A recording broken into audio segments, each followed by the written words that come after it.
A fire starts always from a flame, a spark. A little spark causes the fire to start up. So somebody with diabetes or someone who's suffering from hypertension, they did not start with diabetes or hypertension. They started with a little spark that began at the level of the cell. So you know how in our body we have cell and many cells come together to give us an organ. Many organs come together to give us organ systems. Many organ systems come together to give us an organism. Many organisms give us a population. If you remember, COVID-19 started with a virus that infected the cell of the first patient, known as patient 0, and then the whole organ, the lungs, was infected with the coronavirus. Then you had the cardiopulmonary system under this pathogenic microbial inflammatory attack, and then you had the whole individual suffering from this COVID-19, and then it spread to an entire epidemic, and then it became a pandemic. It traveled from one continent to the next continent. So studying disease is far more than what is the medication and the cure for that particular disease. We study the entire journey from the cell all the way to the entire planet. As one virus was able to spread from one person to the whole continent. You saw spread from China to Asia to Africa to Europe, South America, North America. The entire planet is now suffering from one disease that began not at the population level, not at the pandemic level, but began at the level of the cell. So that's why we study the cell biology. You have to know your cell because the medications target the cell. The virus targets the cell. The cell is the basic unit of health. The cell is the basic unit of disease. You're healthy because your cells are healthy. You're sick because your cells are sick. And then we ascend upward.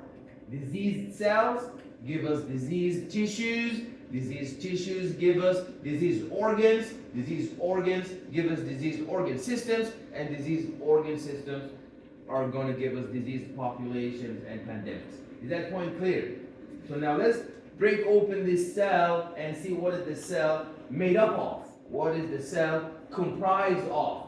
Because when you're looking at the cell, there are usual weak points in the cell that once they get damaged, the entire cell is going to become defected. So if we look at the cell, we know that our cell is made up of 3 major compartments. Your cell is made up of 3 major compartments. 1, 2, and 3. What is the first compartment that makes up the cell? So like look at our college now. Well, the college has a very defined boundary. You have a gate of entry, you have a gate of exit. Okay, so the cell must also have a cell membrane. So that's the first. You have the cell membrane. That is the first cellular compartment that makes up the cell. What is the second compartment that makes up the cell? So the nucleus, absolutely, you're right. So you have the nucleus, and that is like so if the plasma membrane is like the building, the building that is the contour of your school. You have defined boundaries. You have a fence in your home that separate your house from the street. You know, say trespassing. How do you know the person trespassed? Because they're not on public property anymore. They have entered through your boundaries. So the cell has defined cell membrane, and it has a nucleus. Nucleus is where the administration is. The president's office and the human resources and the bursar and financial aid, so where all the administration is. And in the middle, what do you have? Yeah, you have the cytoplasm. Excellent. So now students always confuse the cytoplasm. Students always confuse the cytoplasm with the cytosol. And you have to understand that the cytoplasm is like a swimming pool. You know the swimming pool is made up of the fluid, water, and the rubber duckies floating on it, right? The water and the rubber duckies. So the cytoplasm of the cell is a fluid, but it's not actually aqueous, liquid. It's a colloid. What's a colloid? What's a colloid? A colloid is, gel. Very good. It's clear, colorless, gel-like, because it's made up of proteins,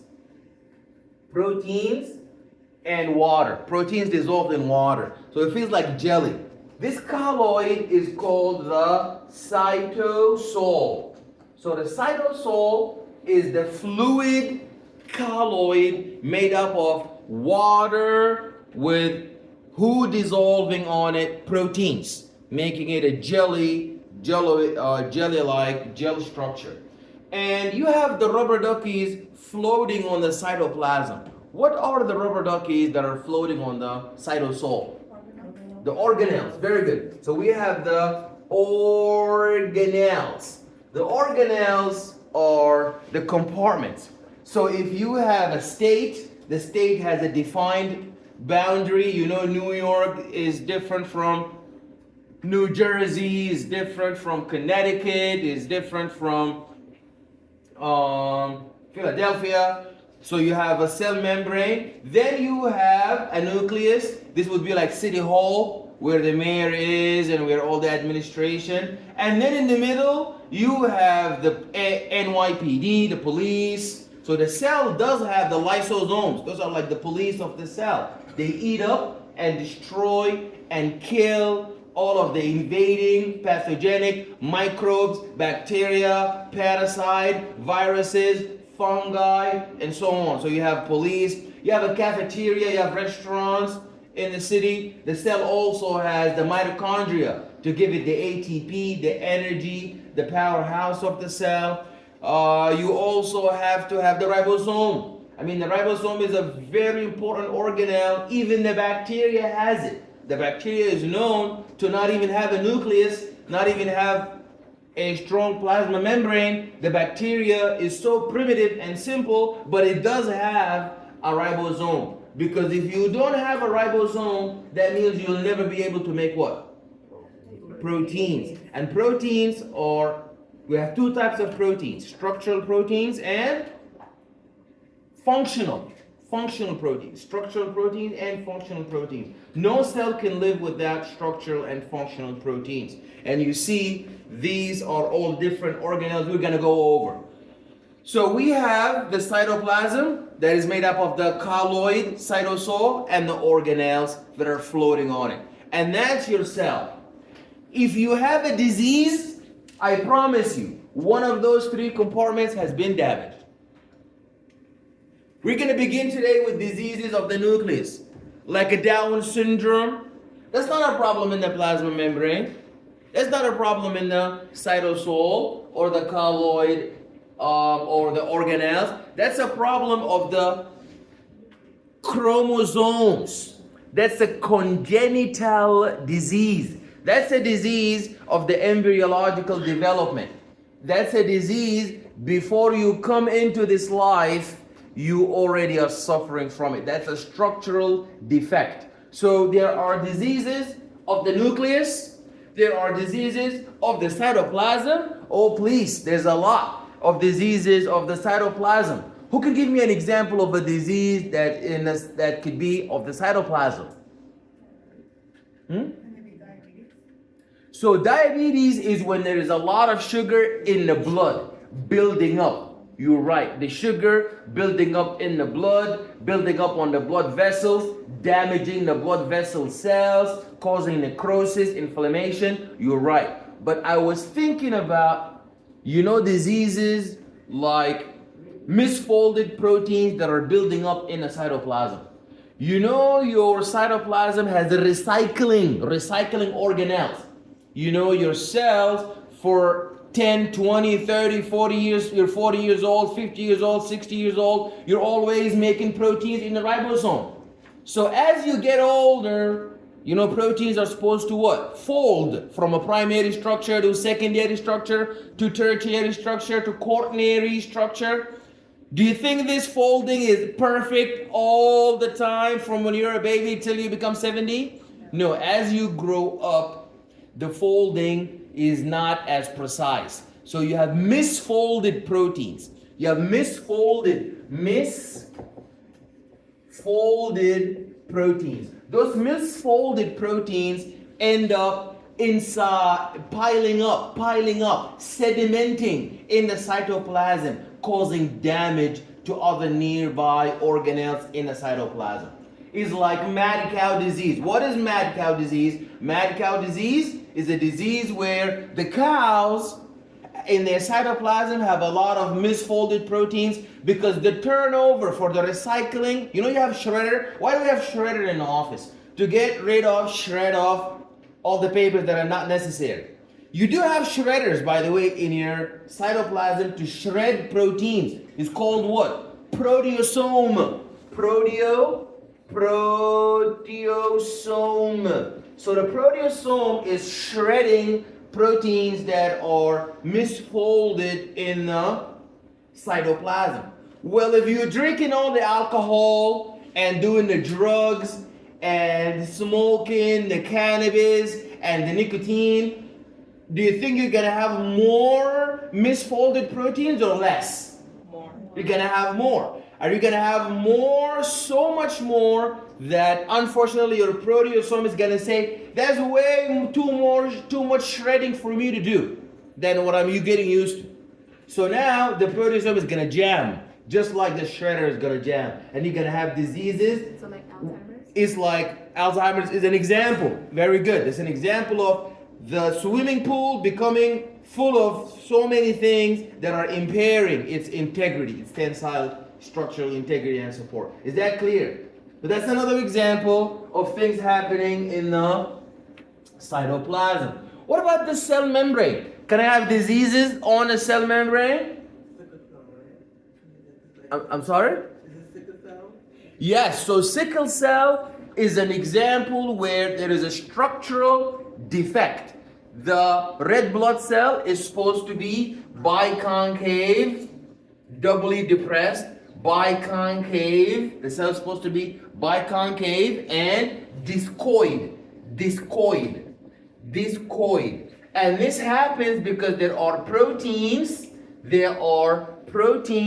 that ensure that the red blood cell is discoid and biconcave. If those proteins, because of a nuclear problem, a mutation, we can't have that particular protein, what happens now? You see that the cells are no longer biconcave, they become sickle like that. They become sickle like this. So a problem in the plasma membrane would be like the receptor problems. LDL, people who eat the big beef burger with cheese and they eat like the cholesterol food. Now, what's gonna happen? That's one of the questions that I have for you on your study guide. Your cells, when enough is enough, when you have too much cholesterol, when you have too much sugar, they're gonna undergo something called downregulation. You're gonna see this on your study guide. Downregulation and upregulation. Downregulation and upregulation. When your cell is hungry for something, they're gonna do upregulation. So that's the plasma membrane. Everybody look here.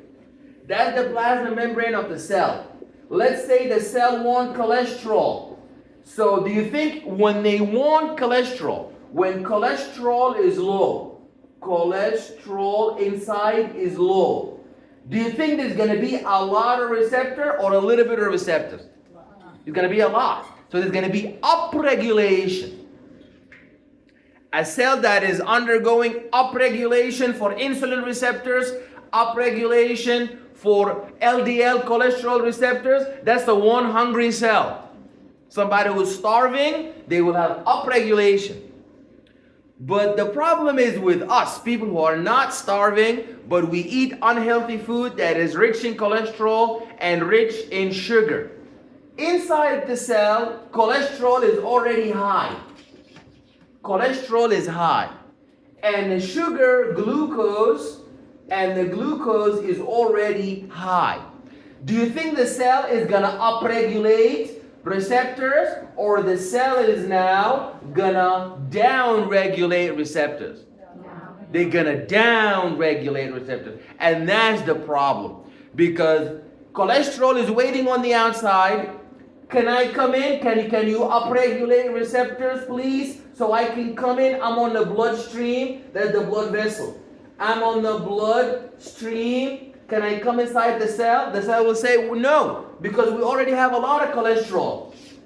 So the cell will have down-regulation of cholesterol, LDL receptors. So the cholesterol is going to keep on piling up on the blood vessel because it can't get in. And that's how you have atherosclerosis. That's how you have atherosclerosis. Atherosclerosis is when the cholesterol damages the cell because it's waiting to get inside, but the cell already has enough and it removed all of the receptors. It down-regulated. Same thing for diabetes. There's already a lot of sugar inside the cell, but you're still eating ice cream and you're drinking a soda. So now the cell is gonna down-regulate the insulin receptor, and now the sugar is gonna be piling up on the blood, piling up on the latching on the blood vessels, on the red blood cell, on the nerves, on the kidneys, causing kidney failure, on the nerves in the bottom of the foot, on the retina, causing diabetic retinopathy, causing diabetic nephropathy, causing diabetic podiatric diseases. So that is an example of how diseases, so you see diseases begin in the cell. In the nucleus, that's our job today. Nucleus, then we're going to move on to cytoplasm disease, then we're going to move on to cell membrane, then we're going to move up from cell to tissue to organ to organism, and then we're going to do a little bit of public health before we end the course to see how epidemics spread. Yes, Bacolo.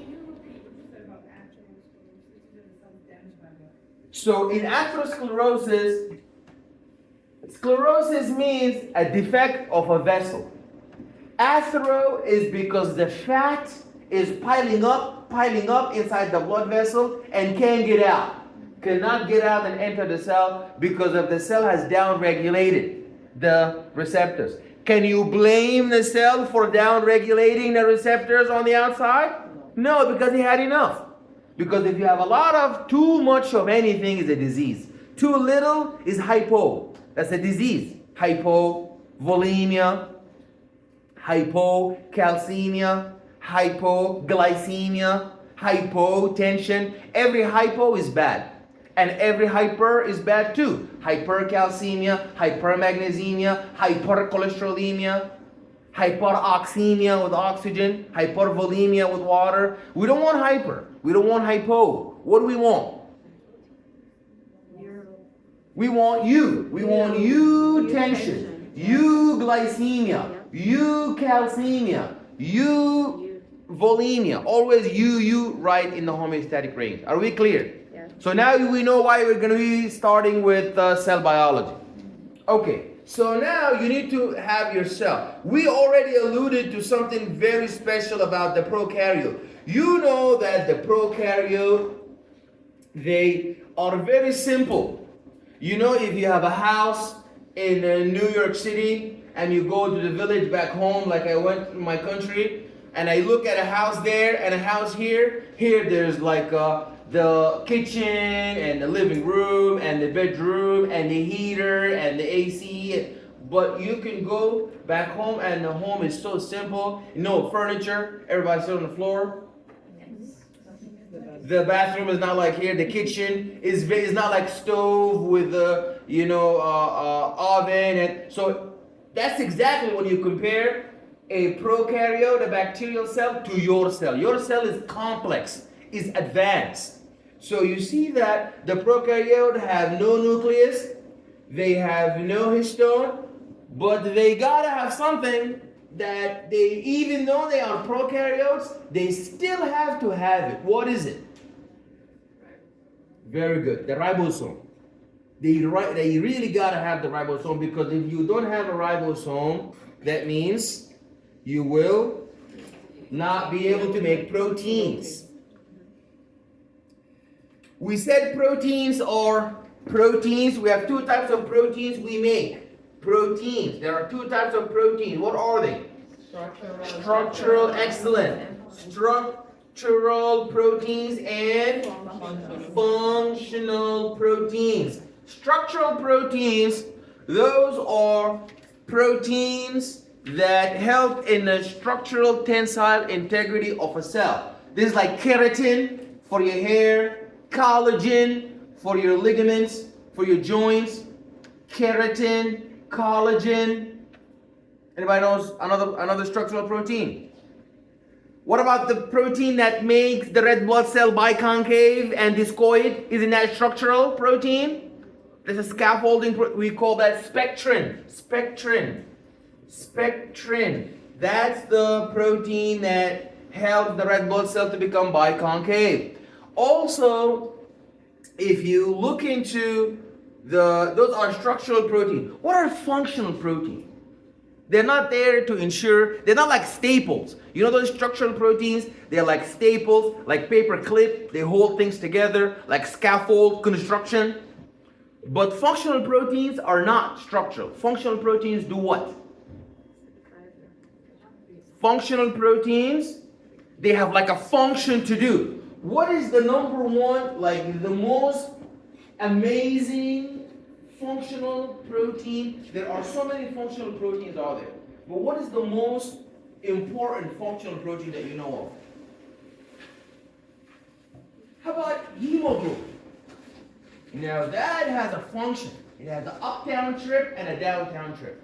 Hemoglobin has an uptown trip to the lungs to carry carbon dioxide from the tissue that is suffocating, anaerobic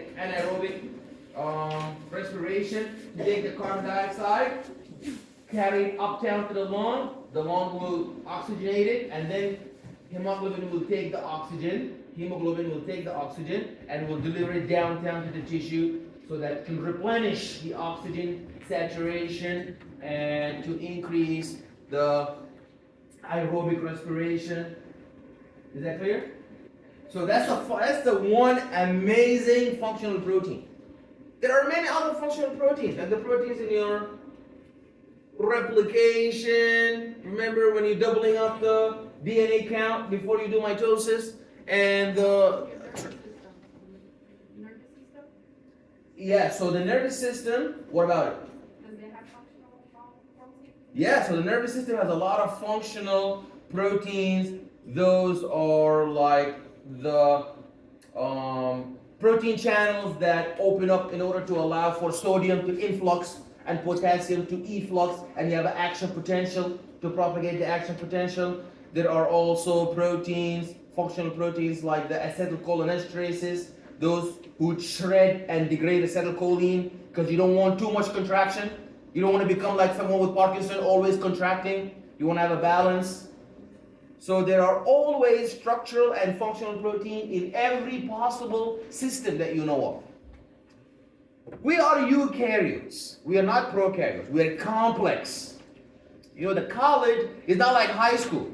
High school didn't have a provost. High school didn't have a president. High school didn't have a dean. High school didn't have HR. High school. But the college is very complex, and the college is highly organized. The more you're organized, you know, the more, if you look at very successful businesses, they are highly organized. Like McDonald's, they have like a CEO and they have somebody who is like HR. But if you look at the corner street restaurant, It's like the family and the dad is and the mom is there and they wake up in the morning and they prepare the food, and so they're not gonna become millionaires because they're not organized. So the more organized, the more you build organized systems, the more successful you'll be. So the school is very big. It has different departments, different committees, different offices, and every office has a job. Just like your body, you have a system for blood, system for food, system for defend against the microbes,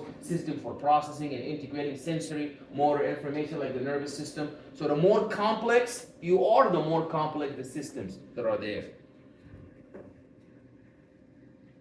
Okay, so the cellular function, in order for you to be called alive, back in the day, we don't know what life is. You know life, for me, I go to the mosque. I believe life is soul. God put his soul on you. You go to the church. You have a similar idea that the soul, but in science, it's not like that. Science, you can't say soul, soul. You can't say the soul. They don't know what that is in science. The soul. This is something you say in the living room. But in science, we don't know what life is, but we know the science of life. How do you know somebody is alive? This person was found, a homeless person was found in the street with an intravenous injection. They're comatose and they were unresponsive. So that's a sign of life. Unresponsiveness. You touch somebody, they're not like, what are you doing? Why are you touching me? If you touch somebody, they respond, that's a sign of life. What's another sign of life? Homeostasis. Homeostasis.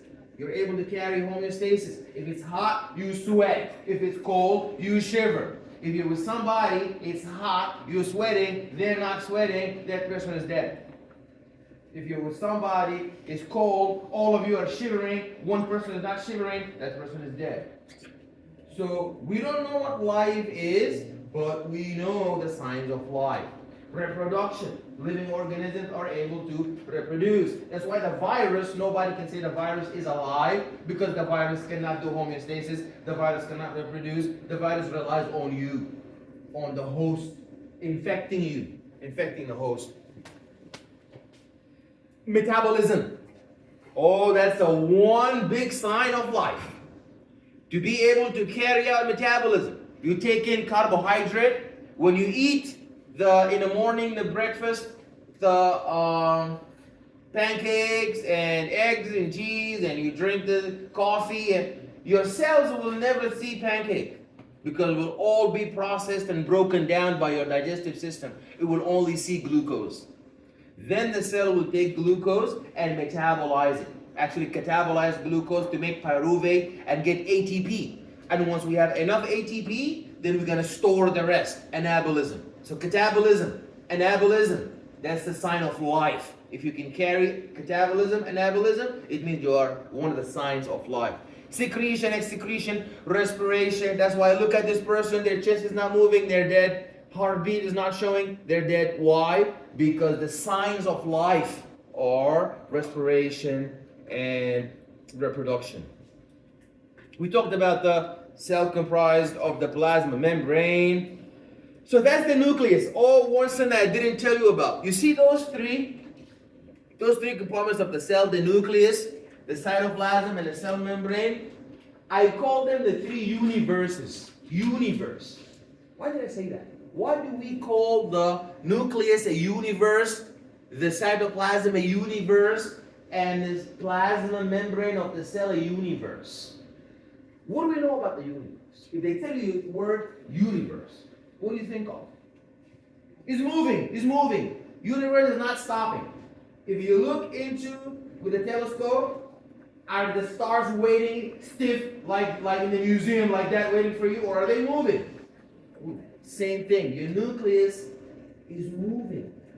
The transcription, the doubling of the DNA, the preparing the mRNA, the nucleus is not silent. It's like this is the office of the president. Is always people going in doing activities. It's not like the museum where things are just still. The cytoplasm, the fluid area with a lot of colloid and organelles. There is a lot. The ribosome is working. the lysosome is working, the ATP, mitochondria is moving, everybody's moving, even the plasma membrane. I told you, upregulation of receptors, downregulation of receptors. You had a meal, I didn't have a meal, my cells are gonna have upregulation of so many cells because I'm hungry. You had a meal, your cells are gonna have downregulation. So what's happening in me is not the same thing as you, it depends on our metabolic state. So I call them the three universe because they are moving. They are moving. The cell plasma membrane, there's so many different types of cells. You mentioned the action potential, influx, efflux, hormones being secreted.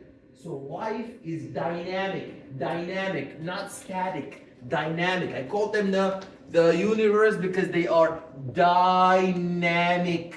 They are dynamic, they are moving, and they are not still. They are not static. They are not static. Static means you stop. Then you look also at the nucleus. You see the nucleus has pores, has holes. And inside the nucleus, you have a nucleoplasm. It's like another swimming pool, another jelly in there. And then you have the nucleolus. The nucleolus is a site that is like a VIP room all the way deep inside the nucleus. And that's where we store the rRNA, the ribosomal RNA. Now this is the cytoplasm. Now this is the most obviously dynamic universe, but the three are moving. The nucleus, there's activity, dynamic activity happening. You see this, you need to know all the organelles and what they do. If I tell you NYPD, you know that organelle if you look at our New York City as a cell, then you know NYPD is the police for protection from crime. Here, the cell doesn't have NYPD, it has the lysosome. That's for protection. What is the lysosome? There it is. The lysosome is going to engulf, macrophage, swallow the bacteria, the microbes, swallow the virus and degrade it and destroy it. You also see that we have the Golgi body, the pita bread Golgi body. The pita bread Golgi body is like the Amazon warehouse that processes and packages for you all the shipment. You know the cell does not live for itself, by itself, on itself. No, the cell communicates with nearby cells because cells collectively work together. Teachers work with police officers work with doctors work with engineers. That's why we have a successful community. So your own body is a community of cells, tissues, and organs working together.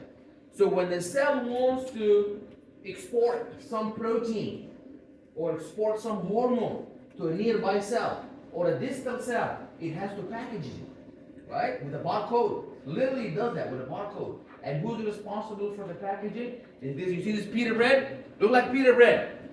You see this pita bread structure? Organelle, that's the Golgi body. And then you need your cafeteria, you need your energy. And the mitochondria is generalized to be the powerhouse of the cell. We know that from high school. But is that the only thing that it does? No, it has so many other important things that it does besides generating ATP, like a battery. We know that the mitochondria is the battery of the cell. Give the cell ATP. Why the cell needs ATP? For the enzymes. The enzymes are never going to work unless you pay them, unless you give them ATP. So the mitochondria gives ATP. In addition, the mitochondria will also do apoptosis. You have to know what apoptosis is. What is apoptosis? So cell death. That is very vague. Cell death. So now I stabbed my hand with a knife and my cell died. Is that apoptosis? Yeah, it's programmed cell death. Is when the cell realizes that it has been damaged beyond salvage. When there is damage beyond salvage. When there is damage beyond salvage. Meaning that the damage has crossed the line of no return. The cell has been damaged. It cannot remain in the tissue no more. It has to retire. I love to call apoptosis the retirement of the cell. So that because another cell is going to take its place. When I retire from my office, another professor is going to come in that office, right? In order to keep the function going.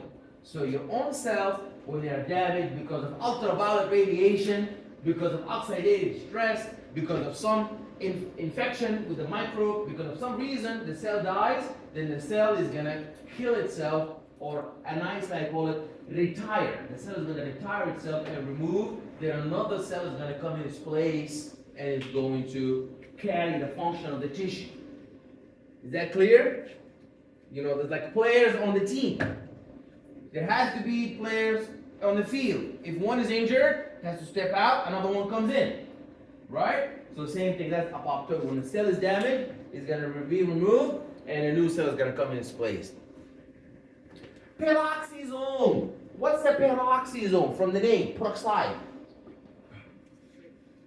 That's the cell that decreases the oxidative stress. Reactive oxidative species are going to damage your own cell. So the peroxisome is like a middleman. It'll take the really bad oxidative species and convert them to hydrogen peroxide.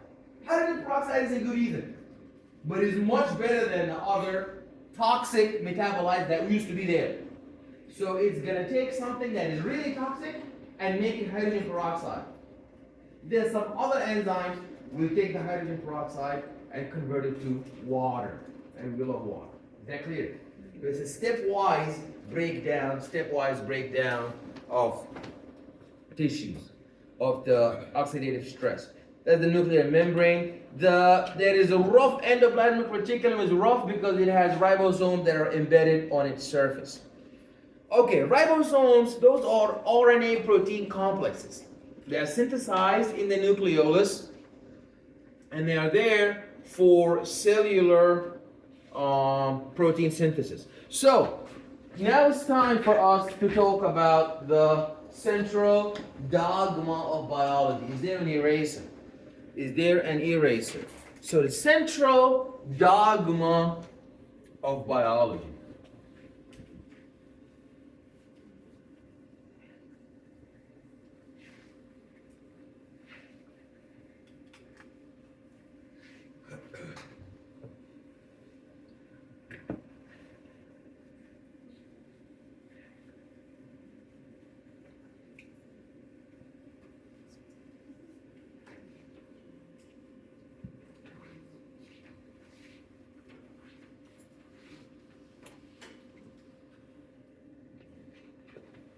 Okay, the central dogma of biology, central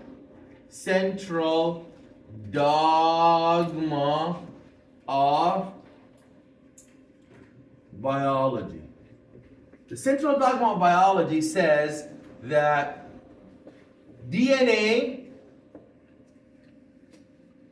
is going to undergo transcription, where in the nucleus, and that will give us RNA,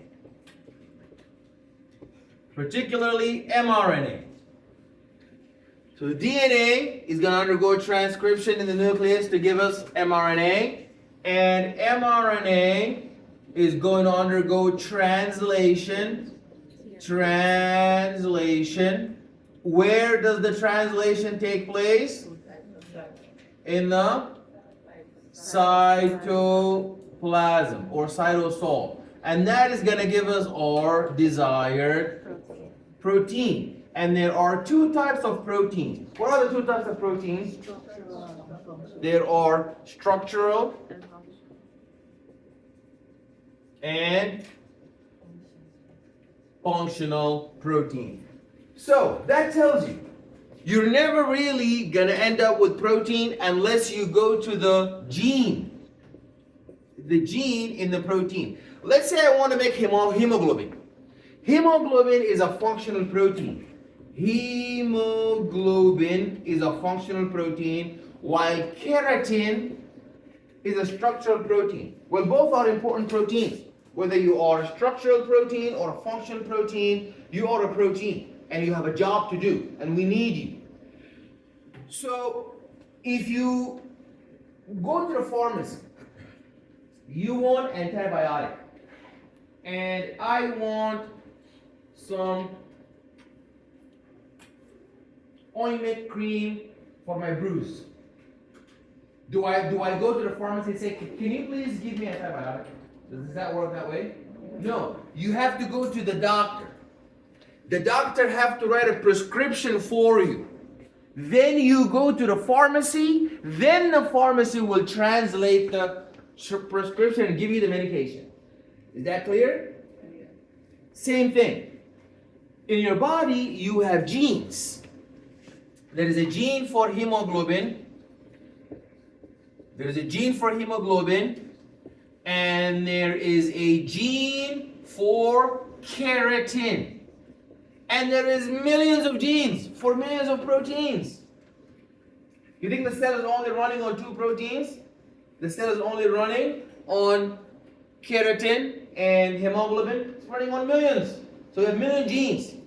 So if you ever want hemoglobin, you go to the hemoglobin gene and you transcribe the hemoglobin gene to get the mRNA for hemoglobin, and then you translate it, then you get the hemoglobin protein. Is that clear? If you want keratin, you go to the keratin gene in the DNA and you transcribe the keratin gene to get the mRNA for keratin. Then you translate the mRNA for keratin and you get the structural protein keratin. The gene is the one who is going to dictate whether or not you're going to have the actual protein. That's why a mutation in sickle cell anemia. In sickle cell anemia, what happened? In sickle cell anemia, you're supposed to have an amino acid by the name of glutamic acid, GLU. Glutamic acid. Glutamic acid is a structural component for the hemoglobin. Those people have a mutation in their gene. So the mutation doesn't give glutamic acid. What does the mutation give? Valine, V-A-L. Valine, V-A-L. So now people who have sickle cell anemia, they had a mutation where the gene was mutated. So now we don't have glutamic acid. What do we have now? Valine, and that leads to sickle cell. Endoplasmic reticulum is the chain that is surrounding the nucleus, right here. This chain here. See this chain? Purple chain surrounding the nucleus? That's called the endoplasmic reticulum. A portion of it is rough. So we have RER, rough endoplasmic reticulum, and we have SER, smooth endoplasmic reticulum. Why is it the case that we have a rough endoplasmic reticulum?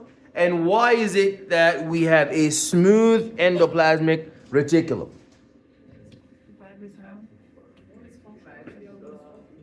One is functional, the other one is structural.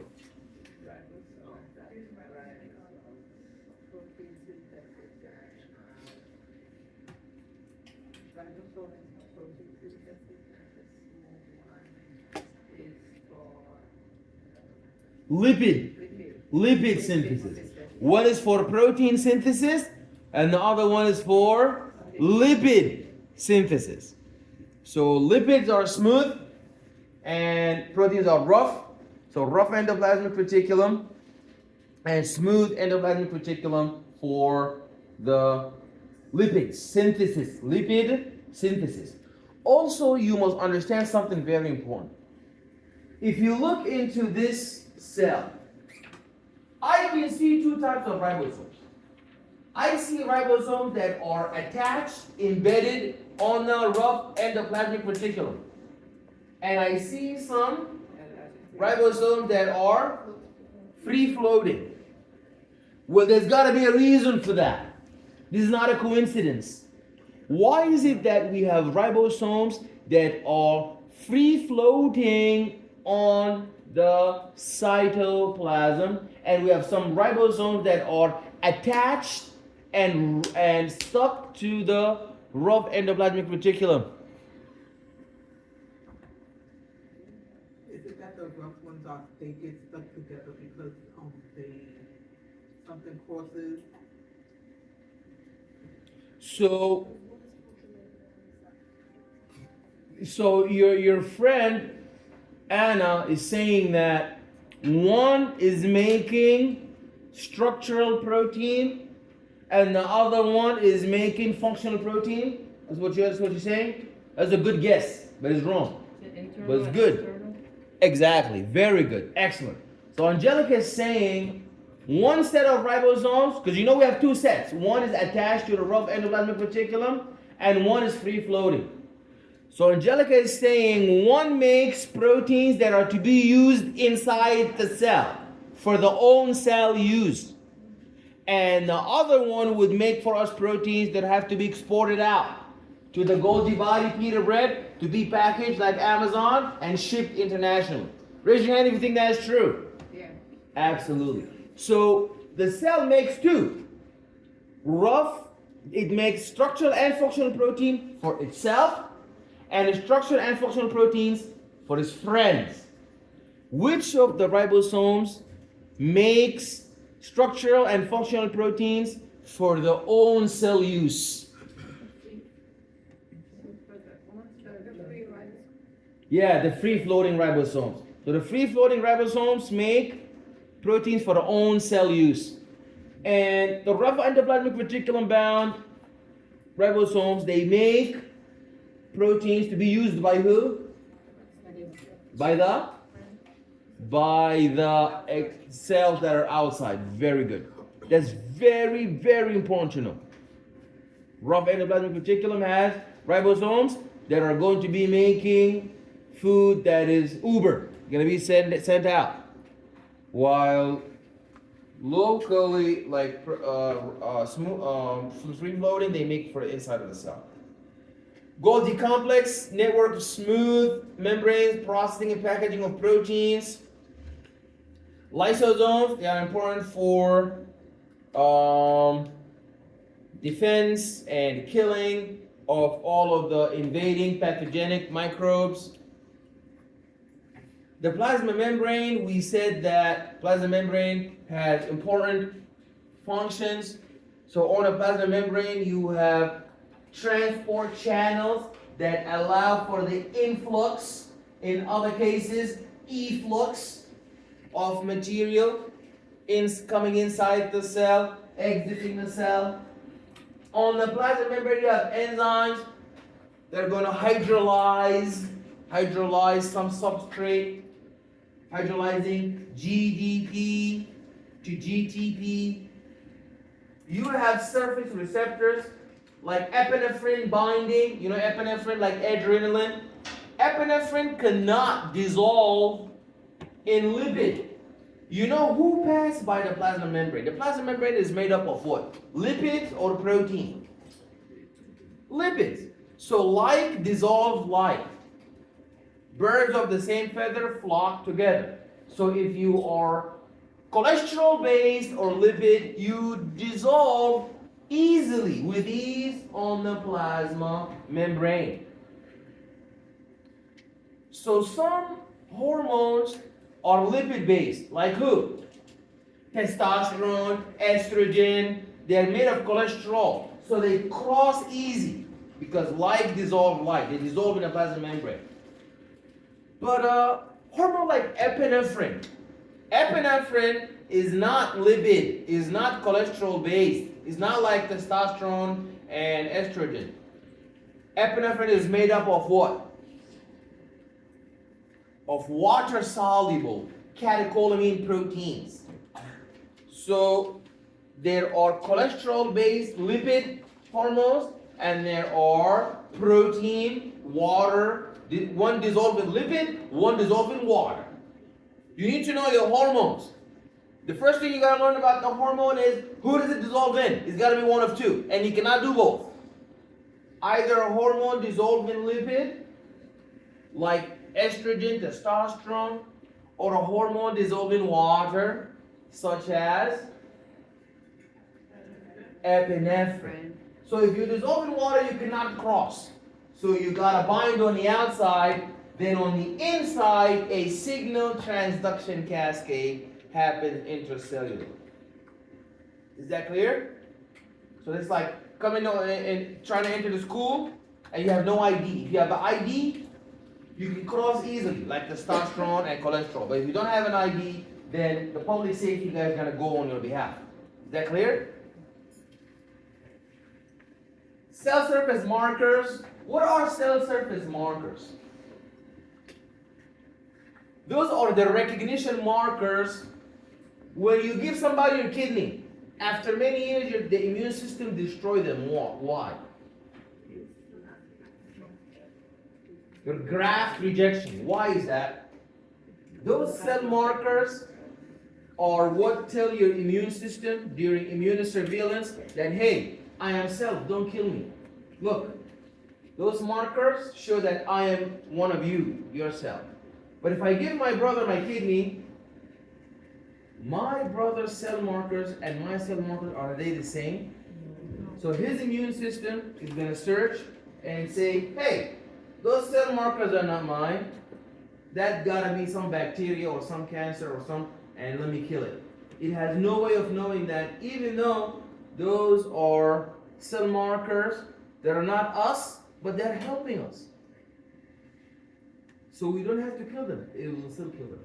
It's like Trump. Trump thinks every foreigner is bad and every citizen is good. No, some citizen is bad and some foreigner is good. Your immune system has the same problem. If you give somebody your kidney, it doesn't know it's a good foreigner, good kidney. And the immune system will allow your own cancer cells to survive because they have your markers. Your cancer cells have your own identity markers. Your immune system has no way of knowing, listen, cancer cells, even though they are my own cells with my own markers, they are cancer. I gotta kill them. They're not helping me. And even though somebody gave me a kidney or a liver is a different marker, I'm not gonna kill it again, it will kill it. It thinks just like Trump. I have a question. Yes.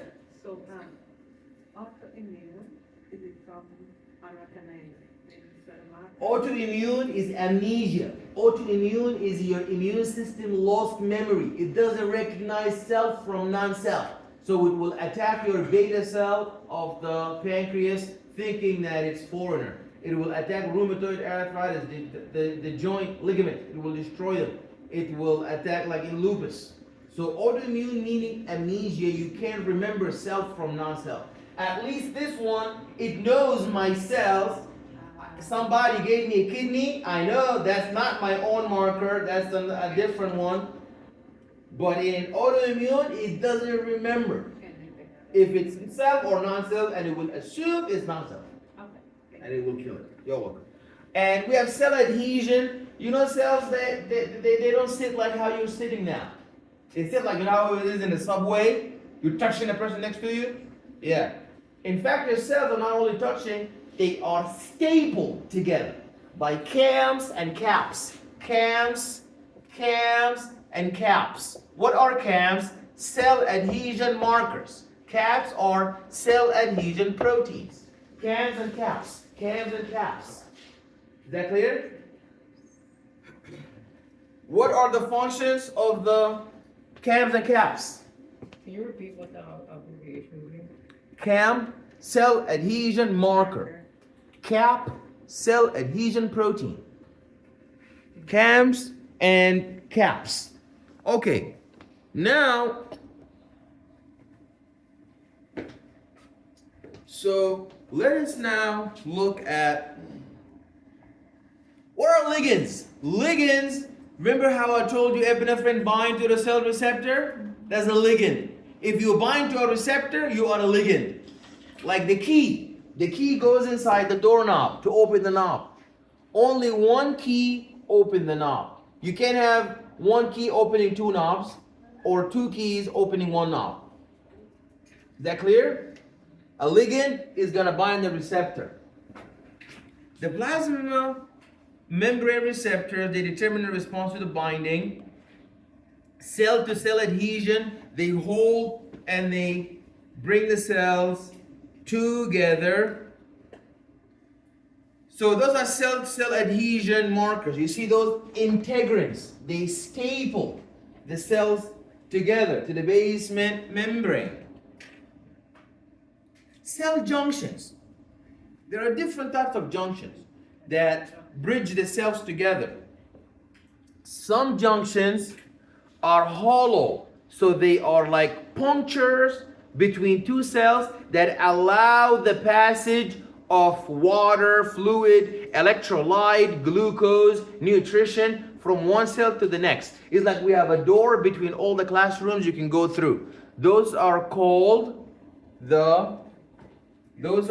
gap junctions. You see here, gap junctions, because they are gaps to go through.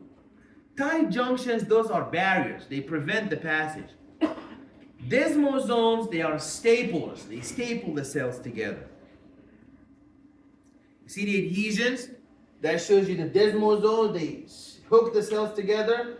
And those are gap junction. Water, electrolyte, glucose pass from one cell to the next. Now, cells communicate. You see, we talked about cells, they signal, they talk to each other, but they don't talk to each other by sound waves like the phone. They don't talk to each other by secreting those signals. Contact signaling by plasma membrane to the bound receptor. And remote signaling by the secreted molecules. You see, there's a carrier protein. What do you think, what kind of ligand is being carried by a carrier protein? Why do we need carrier proteins? Because ligands have no legs, they can't walk, they need a carrier, they need a wheelchair. Why are there carrier proteins? Think about, why would you go on a submarine if you're trying to go to the bottom of the ocean? Exactly, very good. It's because the plasma, the blood plasma is hydrophilic. So something like epinephrine would swim like a fish in the blood, no problem.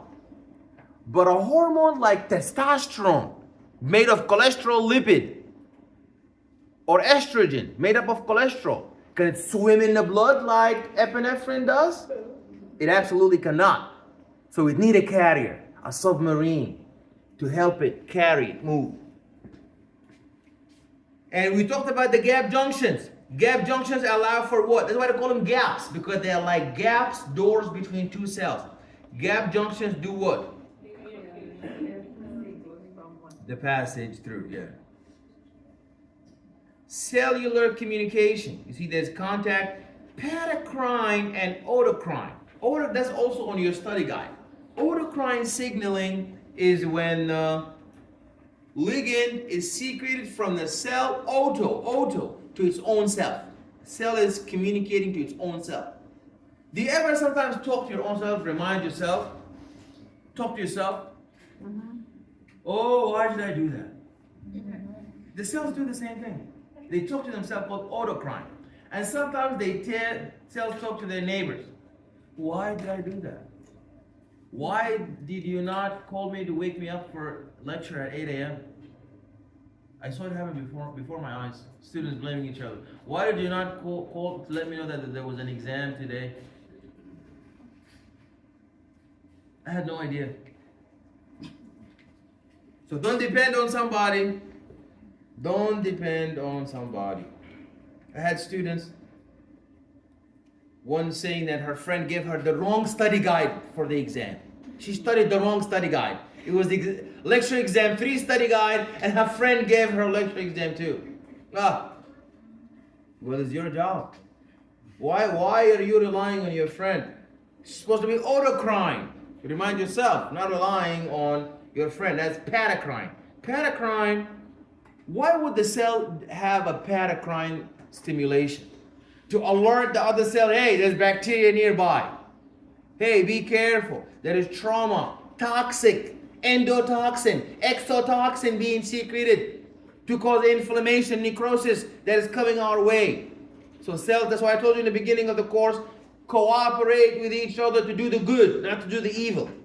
So cooperate, remind each other, share the ideas, discuss. You all will pass together. So the cells do that. They do peripheral signal and they cooperate to win against the bacteria. Okay, signal. There are signals that initiate survival, signals that initiate differentiation. Your bone tissue now, your nervous system is fully developed now. Did it look the way like this back when you were 11 or 9? No, because you underwent differentiation, proliferation. Proliferation means maturation. The tissue is realizing its maximal maturation potential. That is differentiation. And this happens with growth factors. Growth factors are proteins. Once they bind the receptor, the cell is going to mature and grow up and develop. Growth and development. That's why when puberty hits, for men, the essential hormone is testosterone. For women, the essential hormone is estrogen. And that's going to be the growth factor to stimulate breast development, mammary gland, breast development, and muscular and testicular function for males. We talked about metabolism being a sign of what? Life. If you can carry out metabolism, and you said metabolism has two branches, what are they? Anabolism and catabolism. Anabolism and catabolism. Anabolism, you have a big meal, you break it down into little, and energy come out. Anabolism is you bring those little blocks and you build them up, and what happens? The energy is going to be stored. Adenosine triphosphate, the fuel for cell survival is created from chemical energy that's contained within the organic molecules. ATP is the energy currency of the cell. The cell does not understand any energy, especially your enzymes.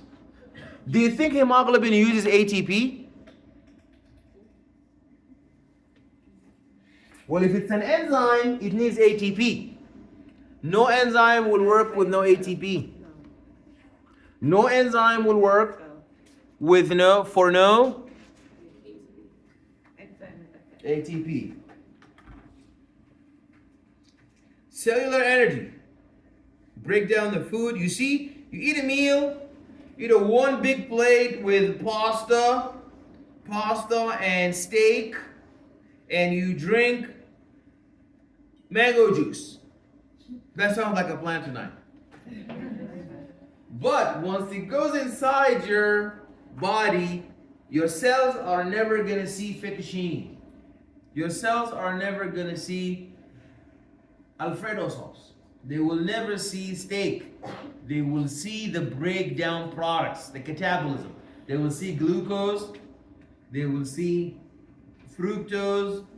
They will see fatty acids, triglycerol, amino acids, because we broke down. And then after we get our energy, then we save. We're going to be saving everything up. Going to be saving everything up as anabolism. Anabolism. Oxidative phosphorylation. This takes place in the mitochondria. This is called aerobic respiration, where we phosphorylate and we add a phosphate group. So we have AMP, adenine monophosphate. You add one more phosphate, adenine diphosphate. You add one more phosphate, adenine triphosphate. Cellular energy. You have pyruvate, acetaldehyde, NADH. Those are all currencies. So remember, ATPs are perfect currency. It's like $1. NADH is like a quarter. Still money, but you need more of it. So you need a lot of NADHs. FADH2 is like a dime. And we have like nickels. We love our dollars, ATP, but that doesn't mean the FADH and the NADH2 are useless. No, if you hold on to them, they're gonna add up to give you ATP. Membrane transport, we've discussed that, and we've mentioned that the membrane transport is how you have cellular intake and output, so the cells continually take in nutrients, fluids, and chemical messengers from the extracellular environment and expel the metabolites. And I told you, your plasma membrane is a universe, because things are coming in and things are coming out. Because the cell is alive. A living cell is going to internalize things and export things to the outside. That's how it's able to, you are alive, because you are able to communicate and respond. You're responsive. So all of dynamic, the activity is dynamic, is a sign of life, because you're not static. You're not useless. So that's one of the questions on the study guide. Study guide is asking you have different shuttle proteins. Look at this protein channel. Well, obviously, why doesn't this go through this layer here? Why does it got to go through this blue transporter here? As a thing fit, or it's selective as to what it has. And because it's water soluble. Perfect. Because if it was lipid, listen, you're either one of two. You're either water soluble or you are lipid soluble. You're either polar or non-polar. You cannot be both. If you are lipid soluble and non-polar, hey, come through. You have the ID. Those guys here, the bilayer leaflet, hydrophobic tails, will tell you, hey, you're one of us. Come, you don't need to go through the gate. You can just go right through us. But for polar, water-soluble substance, like our good friend epinephrine doesn't need to go inside. It binds outside. But an example of that would be what? Glucose. Can glucose go through the cell membrane? No, because glucose is water-soluble or not? Is glucose water-soluble or not? Don't tell me at this point of life you never dissolve sugar in water. So glucose is water-soluble. Well, if you're water-soluble, you cannot be lipid-soluble. It's impossible. So you cannot go through the bilayer leaflet. So you need a transporter. Remember facilitated diffusion? Why do I say facilitated diffusion? Because it facilitates the diffusion and the entry of glucose through the transporter. So this is called a uniport. Why is it called a uniport? Because it's one direction from out to in. Influx. Uniport, influx. That's it. How about a channel like that allows the exit to the outside? Is that also a uniport? No, it's a uniport. Because what's a uniport? A uniport is a transporter protein that allows the movement through it in one direction. So glucose coming in, that's the glucose uniport channel. Sodium effluxing outside, but only sodium, not something with it, just sodium, that's also a uniport. Uniport meaning you have one. You have one thing coming inside in one direction. One thing doing two things. One thing coming in and in one direction. You can have a uniport for sodium and potassium, even if they're moving in the same direction. Uniport meaning you are one identity and you're moving in one direction. If you're moving in as glucose and you're moving back as glucose, is that uniport? No. Uniport means you're one item, one substance, and you're moving in one direction only. That's uniport.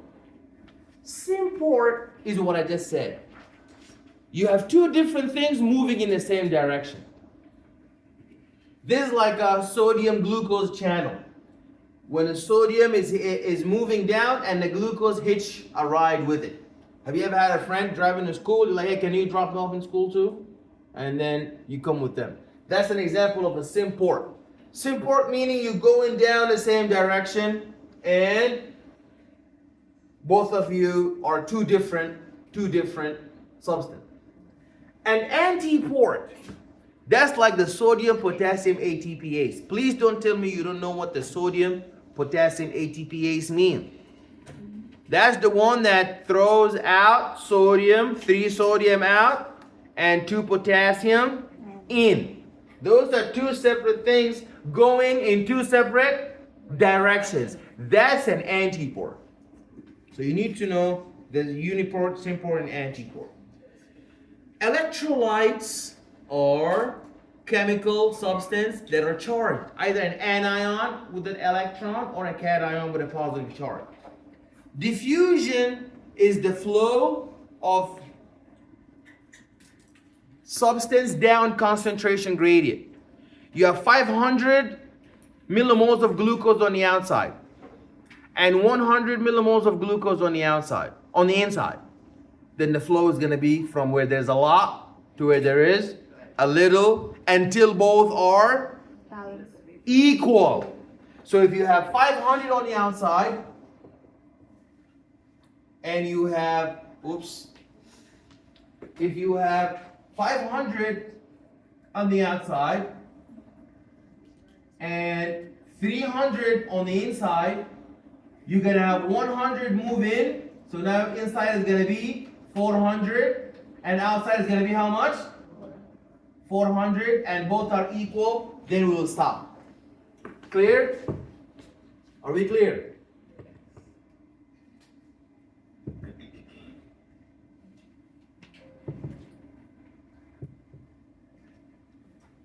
Clear?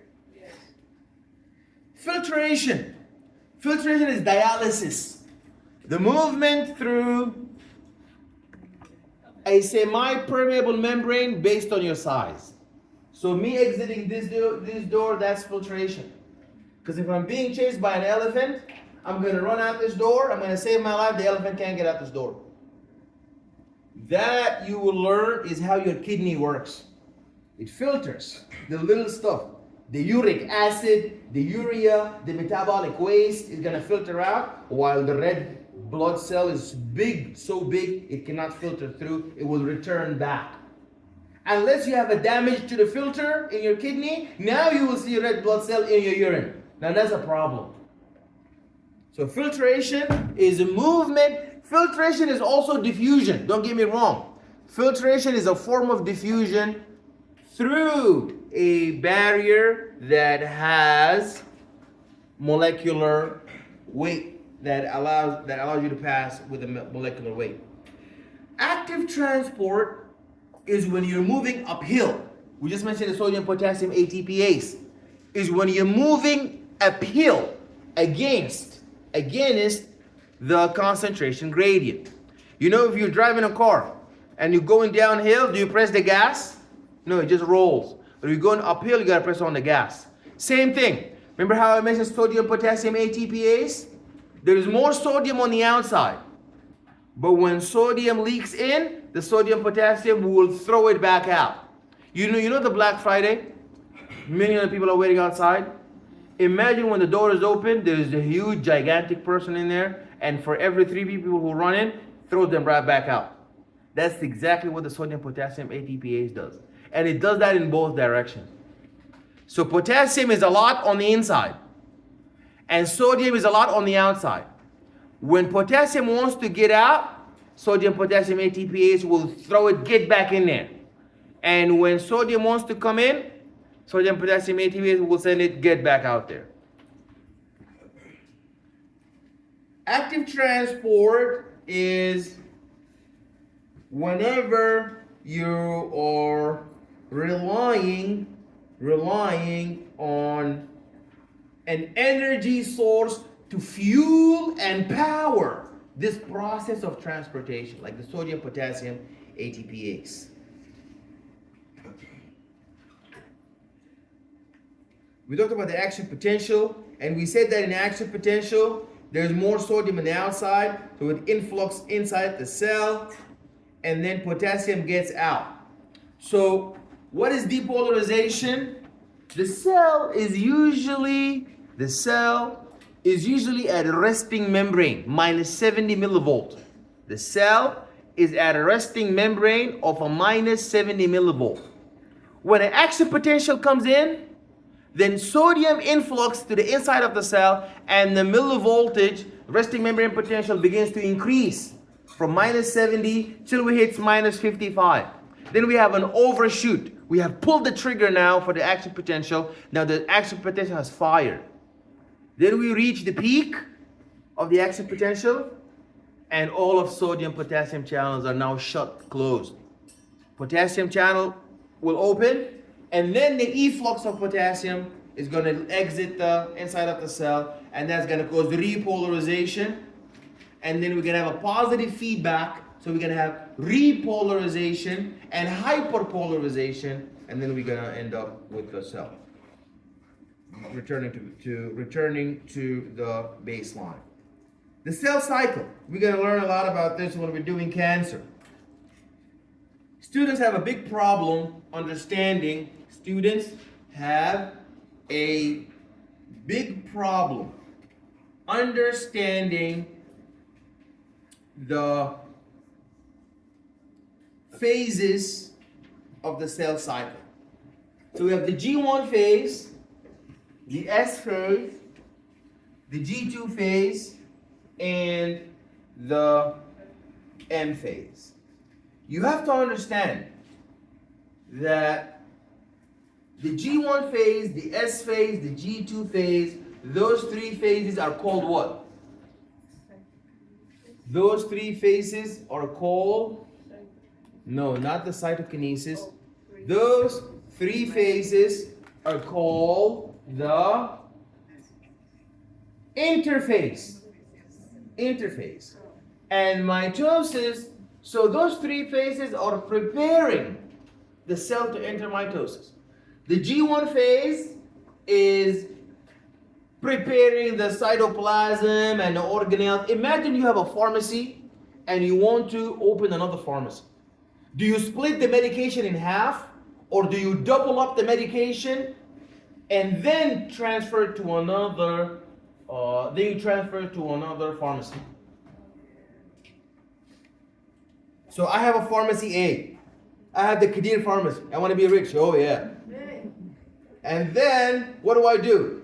I split the medication in half and transfer it to Kadir pharmacy B. So when a patient comes in and says, oh, I'm sorry, this one we moved it to another pharmacy, go in there.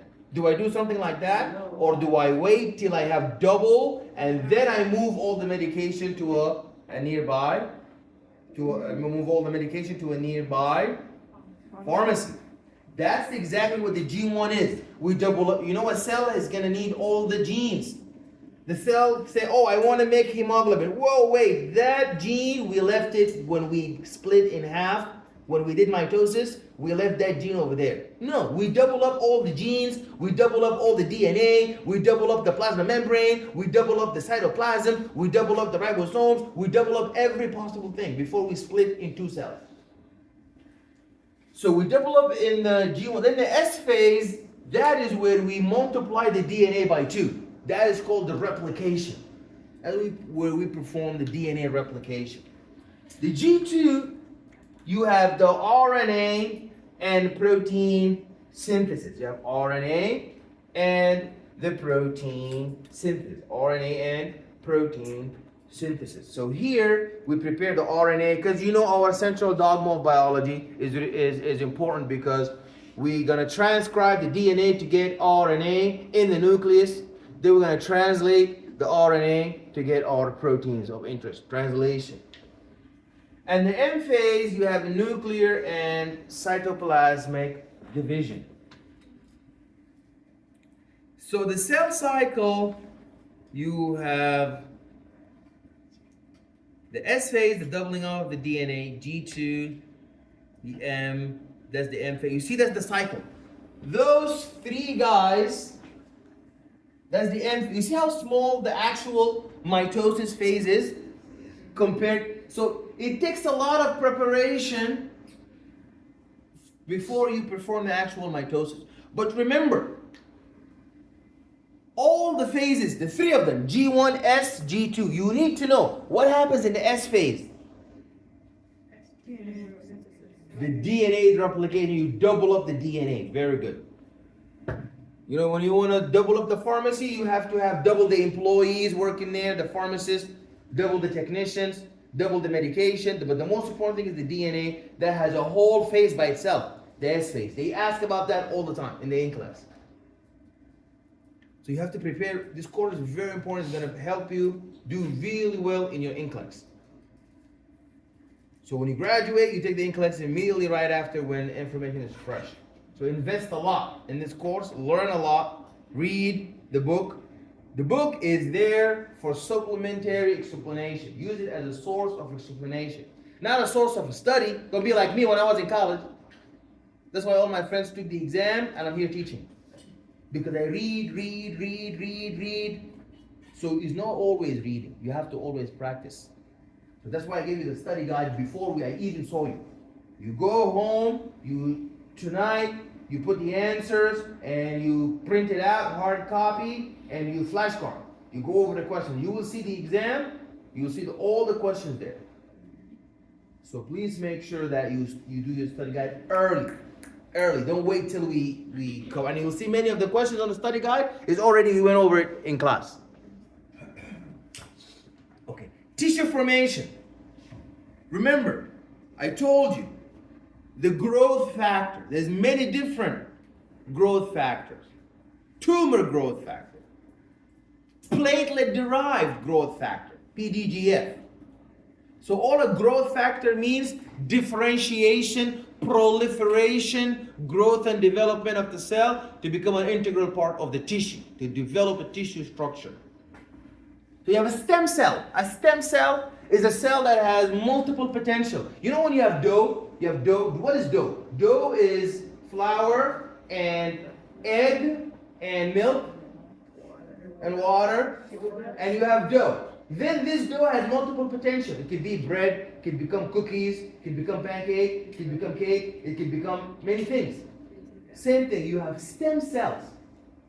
But this stem cell, it could be red blood cell, white blood cell. White blood cell, it could be neutrophil, eosinophil, basophil. It could become many things. It's raw.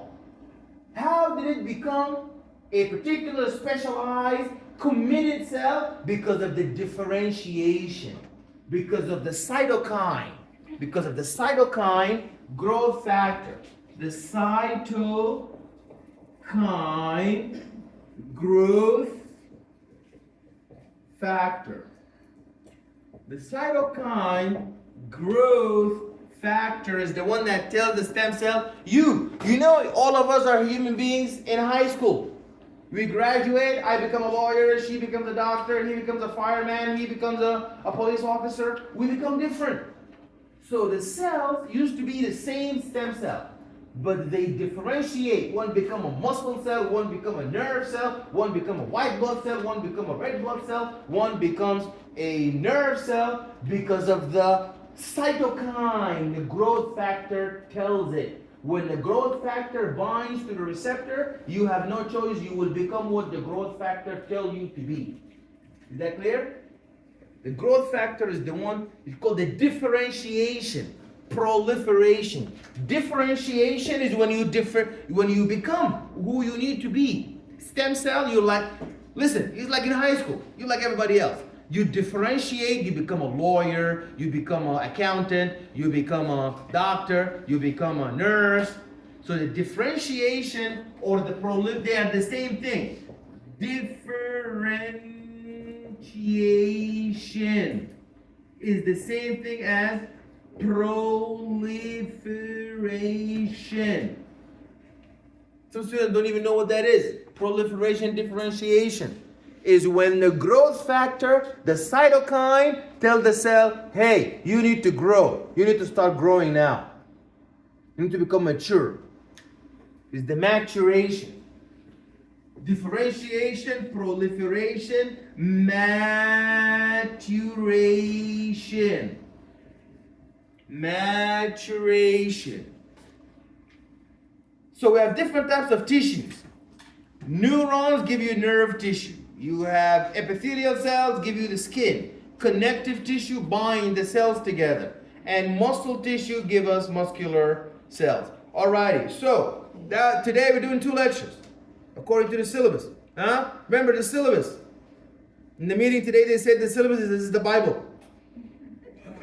Okay, alright, so let's go to the Bible.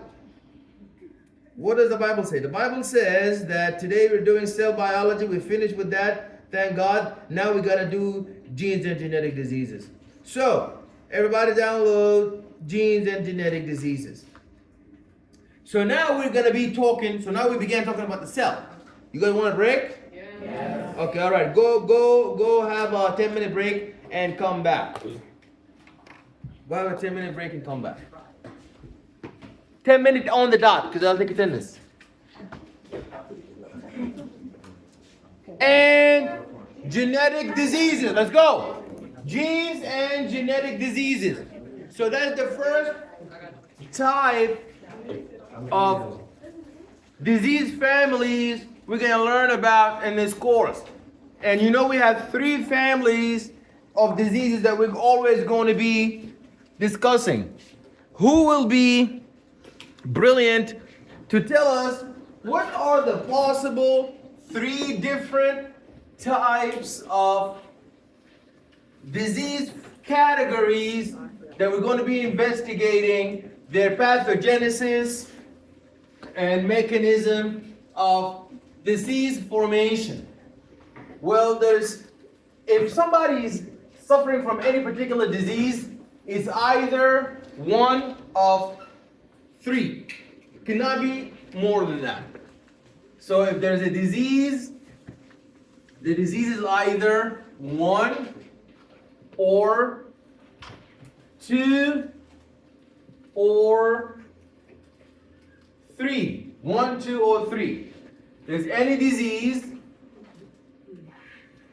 there are 3 pathogenesis. The disease is either, number 1, congenital, meaning you're born with it. You had no control over it. This was in the embryological development. Embryological development.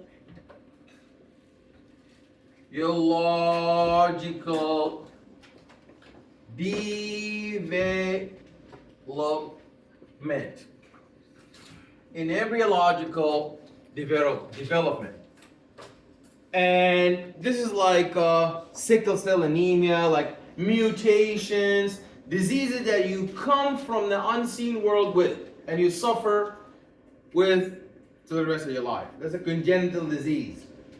The other type of disease that's the most prevalent are the inflammatory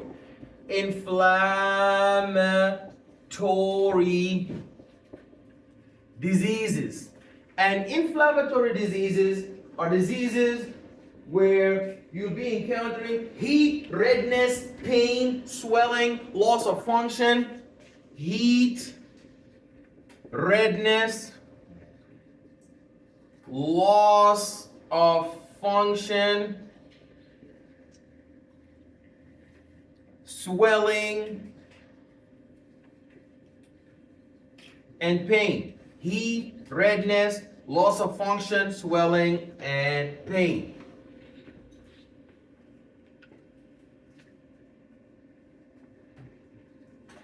Heat also. Heat, pain, redness, swelling, loss of function, pain. These are the cardinal signs of the inflammation. Heat, redness, pain, loss of function, swelling. Those 5. Also, lastly, we have the tumors. and there are benign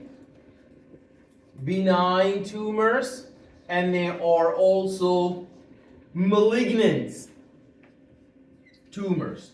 Benign tumors and malignant tumors. Benign tumors and malignant tumors, well, when it comes to a tumor, you see, tumor M, like the M phase mitosis. Tumors have the TUMORS. They have the M phase mitosis. So tumors mean uncontrollable cell division.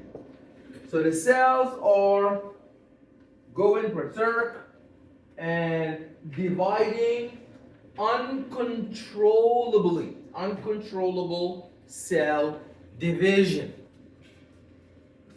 You know, if you go to jail, hopefully not, or hopefully as like a advisor or a speaker or an inspirational person, not as an inmate. You know, my mom always said there's many innocent people in jail. That's very true. There's many innocent people in jail. But let's assume all the people in jail are not innocent, just for intents and purposes, for practical intents and purposes.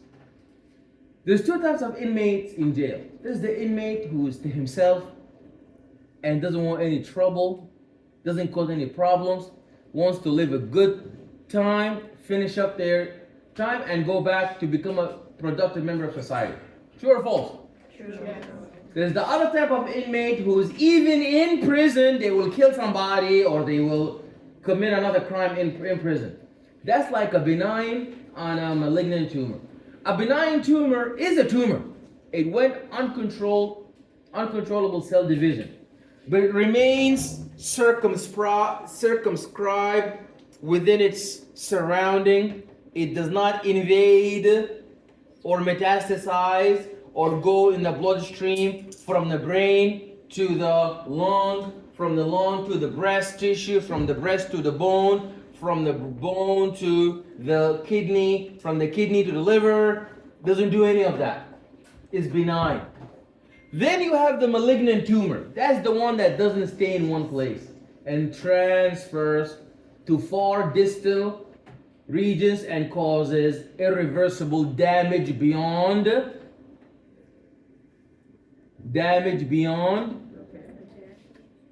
It's not the word I used earlier. Salvage. Very good. Very good. Who was that? Bacola? Who said that? Bacola. Of course, it has to be Bacola. Of course. That's why I didn't write everybody up today. I was kind of ready to write people up. But because I know she's excellent, I taught her a lot. I said, okay, let me be forgiving today. God loves forgiveness. Okay? So, please be good and leave a good impression so that others benefit from it too. Anyways, damage beyond salvage. Damage beyond salvage. So, damage beyond salvage is when the cell have reached the point of no return and the cell has to retire so a new healthy cell can come in its place. What do we call that? Apoptosis. Very good. Apoptosis. Very good. Okay, so there are 46 chromosomes. But the 46 chromosomes are made up of 23 pairs. The 23 pairs represent the diploid set of chromosomes. So you know the sperm is haploid. It has 23 chromosomes. We call that haploid, not haploid, not half-loid, even though it is haploid, is 23. And the egg, so the sperm is 23, and the egg is 23 chromosomes, and they come together to give you the zygote, which is how much? 46 chromosomes. 46 chromosomes. Now, all the cells in your body are diploid. except the sex cells, the sperm and the egg, they are haploid. When they combine, they become diploid. So the chromosome is a polymer that is made of nucleotide monomers, and you have the deoxyribonucleic acid. This is one of the major polymers of life. The polymers of life are the carbohydrates. You have the carbohydrates, polysaccharides. You have the lipids. You have the proteins made up of amino acids. And you have the nucleic acids who are made up of nucleotides. So a nucleotide represents a DNA subunit like a three-headed beast. It has three heads. A beast with three heads. A nucleotide has three heads. The first head is a phosphate group. The second head is a sugar, ribose sugar. And the last head is a nitrogenous base. Those three make up a nucleotide. Multiple nucleotides connected to each other through a phosphodiester bond will give you a nucleic acid. So for the DNA, it is made up of deoxyribonucleic acid, meaning that you see the three-headed beast. On one side, it has the phosphate group 1. The purple is the ribose sugar. And here, the two-ring structure, this is your purine nitrogenous base. One ring is pyrimidine. So pyrimidine, ribose sugar, phosphate. Purine, ribose sugar, phosphate. Purine, ribose sugar, phosphate. Adenine, ribose sugar, phosphate. Cytosine, ribose sugar, phosphate. So they make one ring. They make an entire long chain. And the chains are anti-parallel. So it's not like the 2' you see in one end you have the phosphate group, that's the 5' end, and on the other end you have the 3' end. So they are not both 5'. One is 5' and ends with 3', and the other one ends with 5' and begins with 3'. They are anti-parallel, like two snakes, but one snake has a head on the bottom, tail on the top. The other one has a tail on the bottom, head on the top. Anti-parallel. And the DNA is double-stranded. Who's single-stranded? Which nucleic acid is single-stranded, not double-stranded? RNA. That is the RNA. The protein synthesis and the gene expression, we talked about the central dogma of biology. First, we have transcription. And in transcription, what happens in transcription? We transcribe with the DNA into mRNA. Very good. And the difference between DNA and mRNA, we said that DNA is double-stranded and mRNA is single-stranded. DNA has a subunit that is not found in RNA. What is it? It has a nitrogenous base in the DNA that is not found. Uracil is found in the RNA, not found in the DNA. Thymine. Very good. Thymine, not thiamine. Some students wrote thiamine. No, that's wrong. Thymine. And then we translate the mRNA into the protein of interest. And this happens in the cytoplasm by the ribosome. We talked about that. And we're going to need I wish that they called it translation RNA, because that's what it does. It's in the translation, it's an RNA in the translation that is found in the ribosome.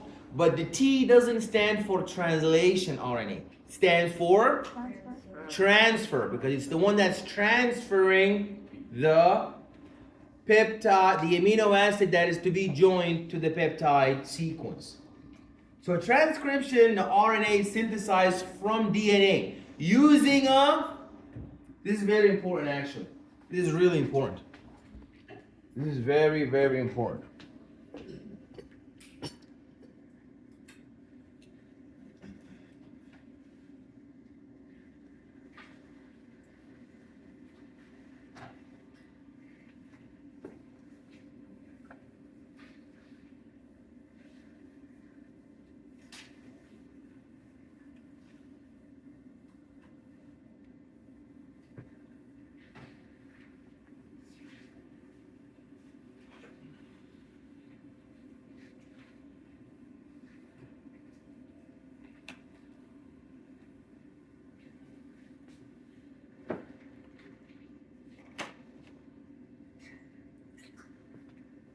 if you have DNA and you're getting RNA from it, what's the name of the enzyme who does that? Well, obviously, it's going to be a polymerase. It's going to be a polymerase. It's an enzyme that makes the polymer RNA. What kind of polymerase would it be?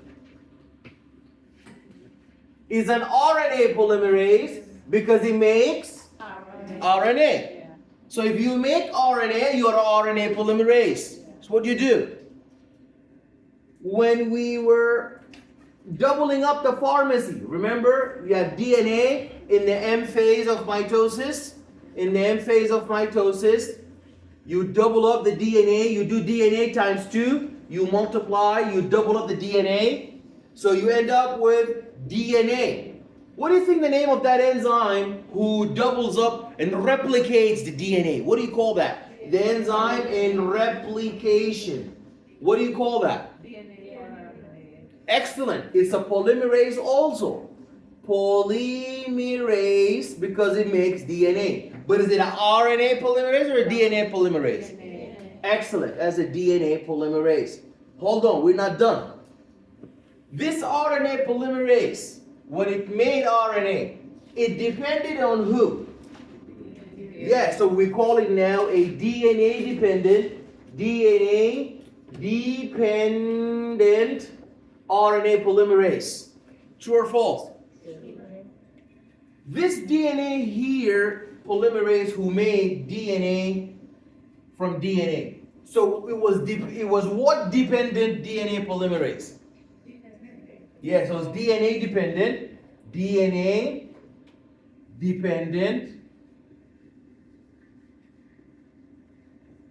polymerase. DNA dependent DNA polymerase. Is that true or false? That's true. DNA dependent DNA polymerase. If you look at reverse transcriptase, the enzyme that is found in the virus for AIDS, HIV virus, excellent. That one is a RNA. It only has RNA. But once it infects you, it moves back and it becomes DNA. True or false? True. The HIV virus, it's an RNA virus. But it has an enzyme called reverse. That's why they call it retro. Why do they call the HIV virus retrovirus? Because it's from back in the day, in the 90s? No. It did have it in the 90s, by the way. In the 90s, the number 3 killer of people in the world was AIDS. Now it's like number 22. But we call it a retro. It's a retro virus because it has reverse transcriptase. Reverse transcriptase is a reverse transcriptase. Now this reverse transcriptase, what is it? Well, obviously it's a polymerase. What kind of polymerase is it? Look at the arrow. It's a DNA, but because it makes DNA. You see, those guys were RNA polymerase because the arrow makes RNA. This was DNA polymerase because the arrow made DNA. But this one is a DNA polymerase. We're not done. What did it depend on? RNA. RNA. Very good. So that's a RNA dependent DNA polymerase. RNA dependent DNA polymerase. You have RNA dependent DNA polymerase, DNA dependent RNA polymerase, DNA dependent RNA polymerase, DNA dependent DNA polymerase, and RNA dependent DNA polymerase. You need to know the difference between them. Is that clear? Okay. So RNA is synthesized from a DNA template, so that means it's a DNA dependent. True or false? Is DNA dependent. And in addition, it's DNA dependent And the RNA polymerase binds to a promoter region to begin the process. And then the polymerase detaches when the process is done. Or you need to know this, gene splicing. Gene splicing is when we do a little surgery to our mRNA. You think this mRNA that we make when we transcribe the DNA and we get RNA. You think that RNA that comes out fresh, just detached right now from the DNA-dependent RNA polymerase. You think that RNA polymerase is ready to be translated in a ribosome? No, we need to do splicing. We need to do some surgery. We need to chop out the bad ends and realign it and reassemble it. So this is going to introduce us to the introns and exons. Introns get cut out and they remain in the nucleus. That's why they call them introns, because they stay behind in the nucleus where transcription happened. Where did transcription happen? In the nucleus. So we leave them behind. They're not coming on a trip with us out in the cytoplasm to the ribosome. The ones who are going to exit are called exons. Exons. So we leave behind the exons and we chop out the introns. The introns are no good. The exons are the useful ones that we're going to chop together. So look here. Many RNA sequences are removed, spliced out, the introns. You got to know that. You got to know which one is which. The introns get removed and the exons are stitched together, glued together before the mRNA migrate out. That's why they call them exons, because they're going to exit the nucleus and get translated in the ribosome. Translation is the process where we take the mRNA and we translate it with the codons and we get our protein of interest. Everybody looks here. That tells us the whole story. You see the DNA, double-stranded DNA? We're going to open it up, unzip it with the enzyme known as helicase. Helicase unzips the two strands of DNA. Then you have the DNA-dependent RNA polymerase. You see this big bubble? DNA-dependent RNA polymerase is going to come in and is going to perform the transcription, and that's going to give us the nascent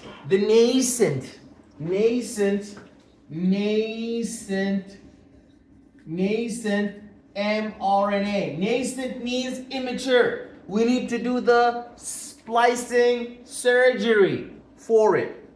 And you see now, the nascent mRNA came out. You see the introns in orange? Yeah. And exons in red?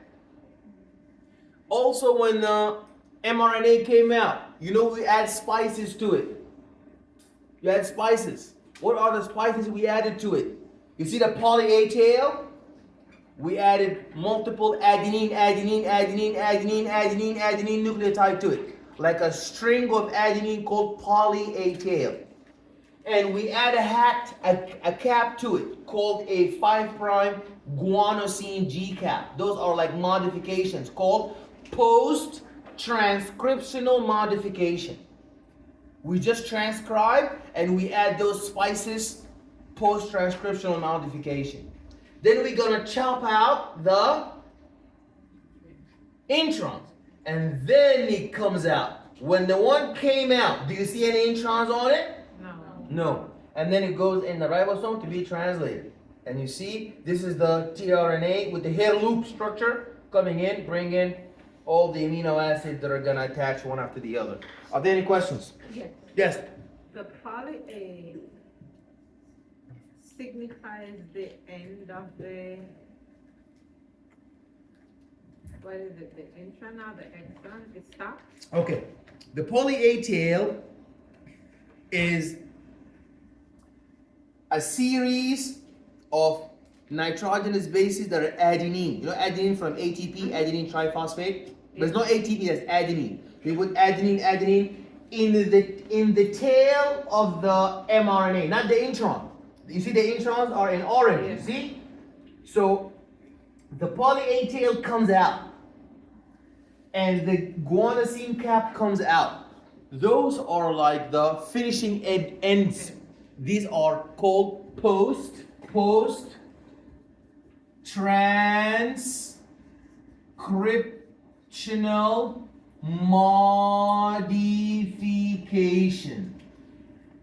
Those are like modifications we put spice that we put in the end. Yeah, those are called post-transcriptional modifications. The poly A tail, the 3 prime, you know the mRNA has 2 ends, 5 prime and 3 prime. The poly A tail goes on the 3 prime end, and the 5 prime end has the guanosine cap. So one end has a cap. You see 5 prime end has a guanosine cap. And the 3 prime end has a poly A tail. So it's the beginning and the end. It's the beginning and the end. Okay. So that means this mRNA is fresh, is ready to be translated. We removed the introns and we added the cap and the tail. Now is ready for it to be in the market for translation. Okay, thank you. No problem. Okay, DNA replication, we talked about that. That is, we use a DNA-dependent DNA polymerase where we duplicate the DNA before the cell divide. Imagine the cell divide and we didn't duplicate the DNA. Now, some cell is going to have some genes, the other one cell is not going to have the genes. I need keratin. Oh, that was in the other cell. We need hemoglobin. Oh, sorry. That was on the other cell. We have collagen if you want. I want hemoglobin. You tell me collagen. I want to breathe. So every cell needs to have all the, like a pharmacy. Every pharmacy needs to have all the medication. You can't say, well, we moved to a new location with half of the stuff. You want to go there? You want to go to them and come back if you need something else that's not there? It doesn't work that way. So you double the DNA. Is that clear? Yeah. And you need to know the base pairing sequence, like adenine binds thymine, cytosine binds guanine, but in the RNA, adenine binds uracil, because there's no thymine. You need to know mutation. One of those questions was in your study guide on the exam. A mutation, we talked about that a lot. That it is a change, it can happen because of ultraviolet radiation. Sometimes a virus can cause a mutation. Sometimes mutation happen for unknown reasons. Any inherited alteration of genetic material and the base pair substitution is going to be replaced. So there is a frame shift mutation. It's like your phone number is 1, 2, 3, 4, 5, 6, 7. You lose the number 4. So now your phone number is 1, 2, 3, 5, 6, 7. One number disappeared, there's a frame shift, so it's going to code for something else. And you know that if you look into the DNA, if you look at the nucleotides, the codon sequence, it's degenerate. So one amino acid can be coded by different multiple codons. But sometimes a mutation can happen. Who remembers what happens in sickle cell anemia? We were supposed to have one amino acid. We ended up with another because the codon was changed, and now instead of coding for the one we need, it codes for something else. What did we need and what did we have a mutation ended up with what? Yeah, so we needed glutamic acid to be healthy, biconcave, discoid. A mutation happened. Now the codon doesn't code for glutamic acid no more. It mistakenly now codes for valine. Now we're going to have sickle cell. That shows you the human karyotype, a map. This is a map of all of the chromosomes, and you see that chromosome 23. That's the sex chromosome. If you look at the female, she has 2 full chromosomes, and the males have 1 full X and a broken Y chromosome. My professor said that's why women were not smart. Because our Y chromosome is broken. They have a whole full chromosome. They have more genes than us. But that's what my professor said. He died. He's right. He passed away. I miss him dearly. He was working in my school where I went to school in Stony Brook, and he found out some professor was doing something illegal. So he reported him. Now the school fired him. So he sued the school, and there was problems, and then he was dead. He was living in fear. When I used to come in his lab, I enter. He looks behind. He sees me. He gets scared. Maybe because I look scary. People who see me in the elevator, they get scared for no reason. The elevator door open. They see me. In the subway, I'm walking. I'm minding my own business. In the MTA bus, I walk in the MTA. So now that's it. I buy my own car. Now nobody's scared of me. Okay. Yeah. So he was scared, maybe because of them, maybe because of me. But in his last days, he enjoyed that I come to his lab. He used to treat me like his son. Tell me sit down. He talks to me about life. He talks to me about many things. I keep it in my mind. Yeah, now he died. So sad. He went to Rockefeller University. He's from Chile. Anybody here from Chile? We connected well because both of us are international. We're not all American. So we share the struggle of fitting in the community and being accepted and all of that. Yeah. So he died.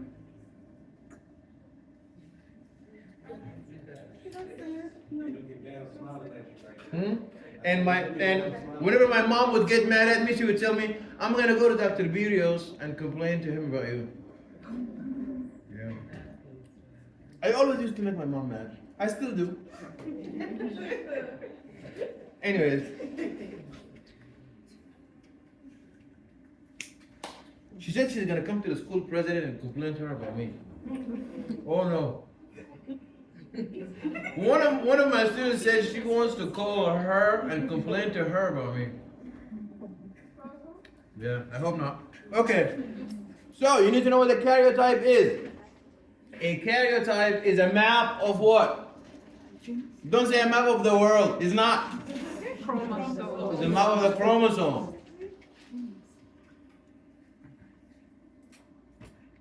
Last semester they said it's 2026 years since the earth was made. It's not. I will never forget that. The person who said that is in this class, by the way. I know who that person is. When she graduates, I'm going to say it on the graduation. I'm glad that you came here to learn and found out that it hasn't been 2026 years since the earth was made. It was since Jesus was born. But I'm glad you got that back. Okay. Now, chromosome aberrations.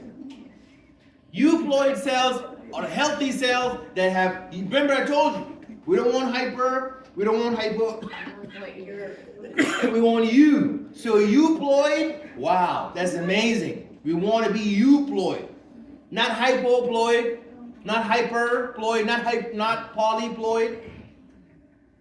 So euploid cells have a multiple of the normal number of the chromosomes. Now, are more chromosomes the better? The more chromosomes the better. Oh, I have more chromosomes, I have more genes. No, that's gonna kill the zygote. Now, chromosomes need to separate. There's something about that on your study guide, the question on the exam. And that is a non-disjunction. You need to know what non-disjunction is. This happens in the gametes. So in non-disjunction, there is failure of homologous chromosomes to separate. So you know in meiosis, we undergo double rounds of separation. First, we separate the homologous double chromosomes. Then we separate the single chromosomes. You see, first we begin with 2, and we're supposed to separate 2 on each side. So the 2 reds here, the 2 blue here. Are you following me? Yeah. On the next round, 1 red, 1 blue, 1 red, no, 1 red, 1 red, 1 blue. Is that clear? Yeah. what's supposed to happen is, you know, you begin with 2 red, 2 blue. You see 2 red, 2 blue? The first round of replication, you're supposed to end with 2 reds on one side and 2 blue on one side. That's the first round of division. The second round, you're supposed to end up with 2 reds and 2 blue. You start it off like that. 2, 2. The first round, you're supposed to end up with something like this and something like that. And you end up with something like this and something like that. 2 rounds. See the 2? That's the first round. That's the first round. That's the second round. Do you see it? Do you see it? The disease is called non-disjunction. Non-disjunction is when they don't separate correctly. Is when they stay stuck and they're not supposed to. Look here. Who should have been on this empty circle here? The 2 blues. Right. But you see, it came here and we ended up with that. That is called non-disjunction. Non-disjunction of what? Of the homologous chromosomes. Because in the first round, that's called meiosis 1. Meiosis 1. The second round is called meiosis 2. First round is meiosis 1. And second round is meiosis 2. So you can have 2 types of non-disjunction. You can have meiosis 1 non-disjunction, and you can have meiosis 2 non-disjunction. Is that clear? Now you can have aneuploidy. So that is partial trisomy. Partial trisomy means only an extra portion of a chromosome is present in each cell. Only an extra portion of the chromosome is present in each cell. It is partial. What are chromosomal mosaics? Chromosomal mosaics are trisomies occurring only in some cells of the body. This is trisomy 21. Please remember that Down syndrome is Down syndrome. Down syndrome is trisomy 21. Trisomy 21. Trisomy 21.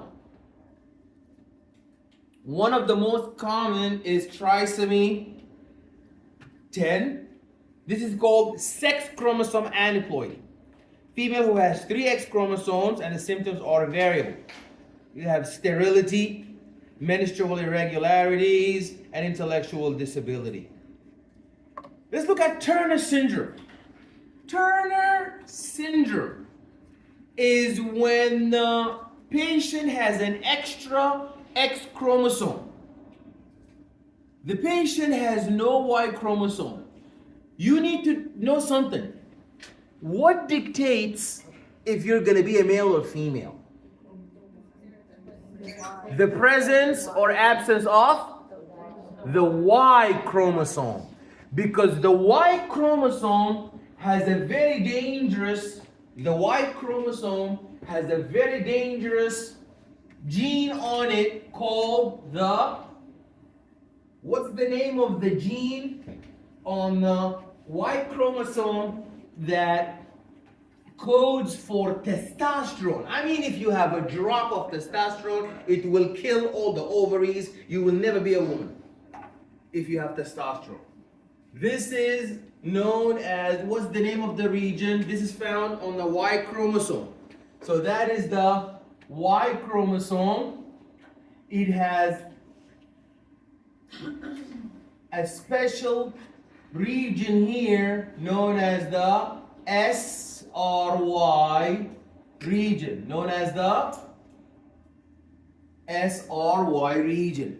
This SRY region codes, is the gene, an SRY gene. And it codes for testosterone.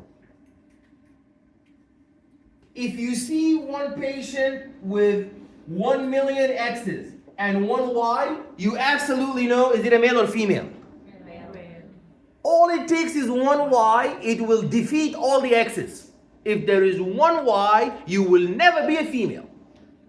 If there is 1 Y, you can be 2 X's, 3 X's, million X's, 1 Y, all that it takes. It will cancel all the female. So if you look at Turner syndrome karyotype, is Turner syndrome a male or a female?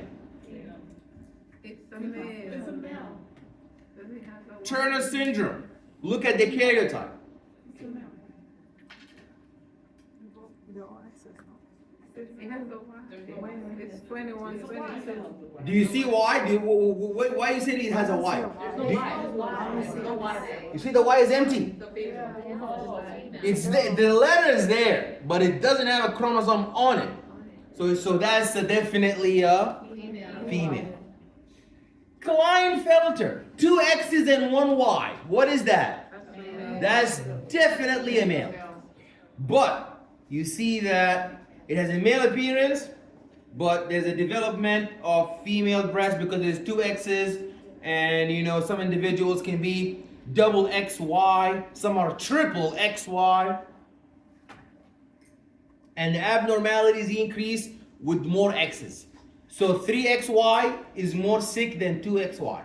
4XY is more debilitated than 3X. The more X's, the worse. That's Klinefelter disease, but you see it's a male.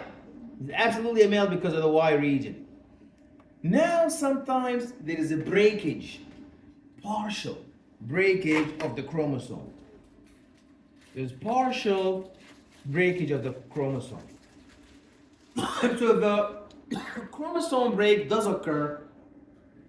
There are physiological mechanisms that will usually repair the break, but the break can heal in a way that alters the structure of the chromosome.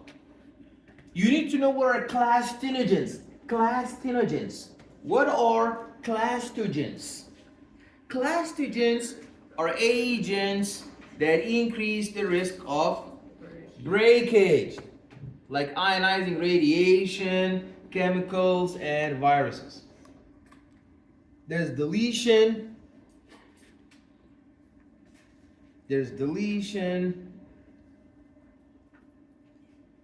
And you see, sometimes, whenever you lose a gene, that is always a disaster. Because when you lose a gene, that means what? Hmm? You have less than 46, no? I cannot hear what you're saying. When you lose a gene, that means you lose what? You won't code, the DNA will not code correctly. So that means you will miss every gene code for what? I told you, you need hemoglobin gene Yeah. to transcribe hemoglobin gene to get mRNA for hemoglobin, then translate the hemoglobin protein. If you have no gene for hemoglobin, that means you will never have hemoglobin. So if you don't have a gene, you will never have a protein. That protein that was in that gene is gone.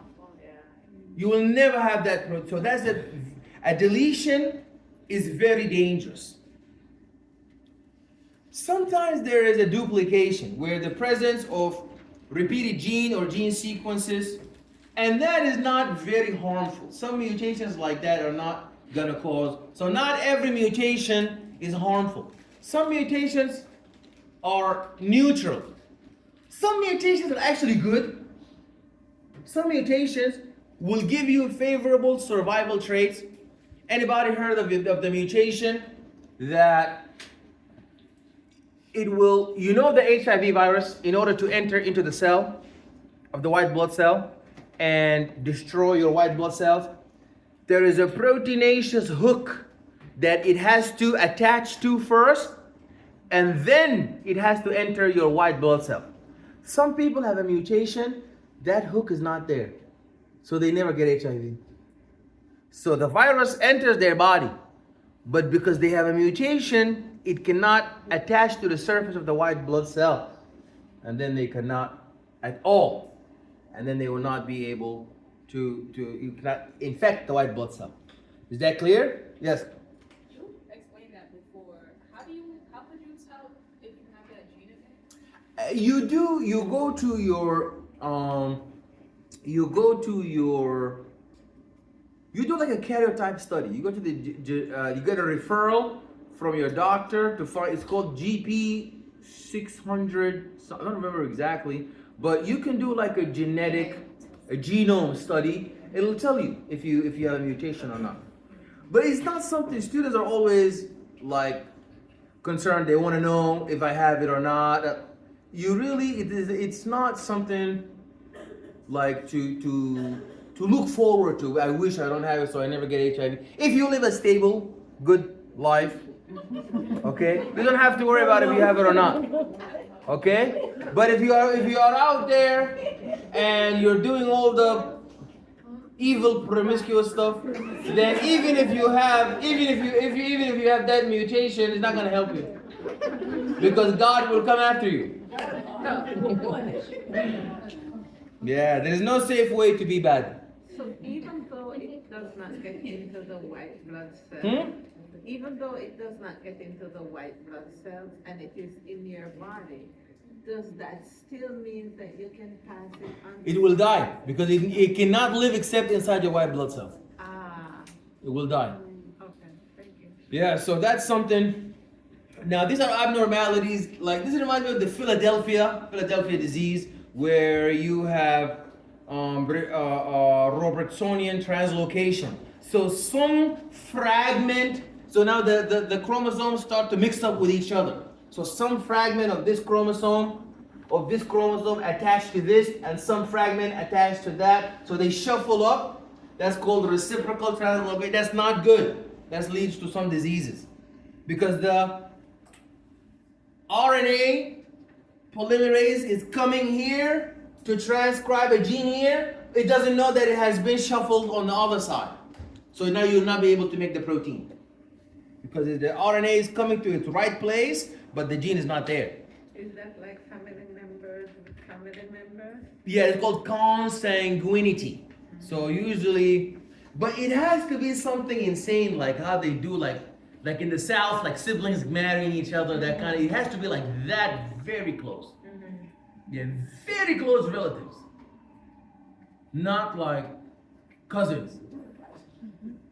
Cousins are not as bad. I mean, yeah, is not. Okay. What do you think is bad? But it's not like sibling is the one that is bad. All right, don't marry your cousin. We marry cousins. Okay. All right, you do you, we do us. But anyways, the one that causes disease is the sibling one. That one is very bad. You go to hell for that one. Don't do that one. Yes, cousin is okay. What are you talking about? Okay. I didn't marry my cousin, but I don't judge anybody who does. I judge the one who married a sister that you can't even. That one I judge you, but if you do anything else, it's not. Okay, anyways, fragile syndrome. You know that one of the questions on the exam is about somebody who suffered from cystic fibrosis because the parents were siblings. You know what happens in the South? Yeah, it's still now happening in some of the areas, and they have a lot of these diseases because the sibling marriage. Yeah, you gotta move out of the South. If you ever see me in the South, you know it's AI. I'm not going to the South. Okay. Alrighty, Fragile X syndrome. So fragile side on the long arm of the X chromosome. So it's associated with intellectual disability because all of the proteins that you mentioned earlier about the nervous system. You know, your nervous system is important for cognitive development, decision making, emotional stability. Okay, now when we talk about the genetic, we have a genotype and a phenotype. The genotype is the one that gives the phenotype. So your genetics give the color of the skin. The genetics give the height. The genetics give the eye color. So your genotype is homozygous dominant, homozygous recessive, heterozygous dominant, and the phenotype is what physical characteristics are gonna be shown when there is a particular genotype. So an infant born with phenylketonuria genotype, if left untreated, so phenylketonuria is a disease where we're supposed to remember how I was saying earlier, we have systems that recycle in the brain misfolded proteins, metabolic waste. Phenylketonuria is a metabolic waste that normally in my brain and your brain gets recycled and gets shredded and gets repaired. But for people who have a genotype mutation, they lack the ability to process and recycle the phenylketonuria, so it build up in the brain, cause brain damage and causes phenylketonuria and causes the intellectual disability. So if treated, the child has an outwardly normal phenylketonuria type, but if it's not treated, they become suffering from a disability. They check it for you. The school, the hospital. Yeah. Modes of inheritance of single genes. We just said autosomal dominant, autosomal recessive, X-linked dominant, and X-linked recessive. You need to know those for your exam. So a pedigree is a chart that is used to study. I'm sorry? Is used to study what? What you said we need to know for the The autosomal dominant, autosomal recessive, X-linked dominant, and X-linked recessive. I have it on the study guide too. So now autosomal dominant, meaning if you have the two dominant alleles, you will definitely have the disease. If you have one dominant allele and one recessive, you're heterozygous, you will be a carrier, but you will not suffer from the disease. And homozygous, recessive, you're going to be normal. You're going to be normal. That's one of the most rarest forms of diseases, is where you're autosomal dominant. Usually the disease is like when you're recessive. So you see now, if that shows you the possibility when a heterozygous affected father marries a homozygous recessive mom, none of the children will be effective, but half of them will be carriers. Very good. Now we're done with autosomal dominant. How do you know that there's autosomal dominant? If you look at a chart, I can look at this chart and tell you right now, even if you hid for me autosomal dominant inheritance, I can tell you that's autosomal dominant inheritance. How did I know? Because it is showing up on every generation. So that is marriage. Circle mom, square dad. So that's one generation, the grandparents. That's the generation of the parents. And that's the generation of the children. So if you look now, those two are siblings. And this one is suffering from it.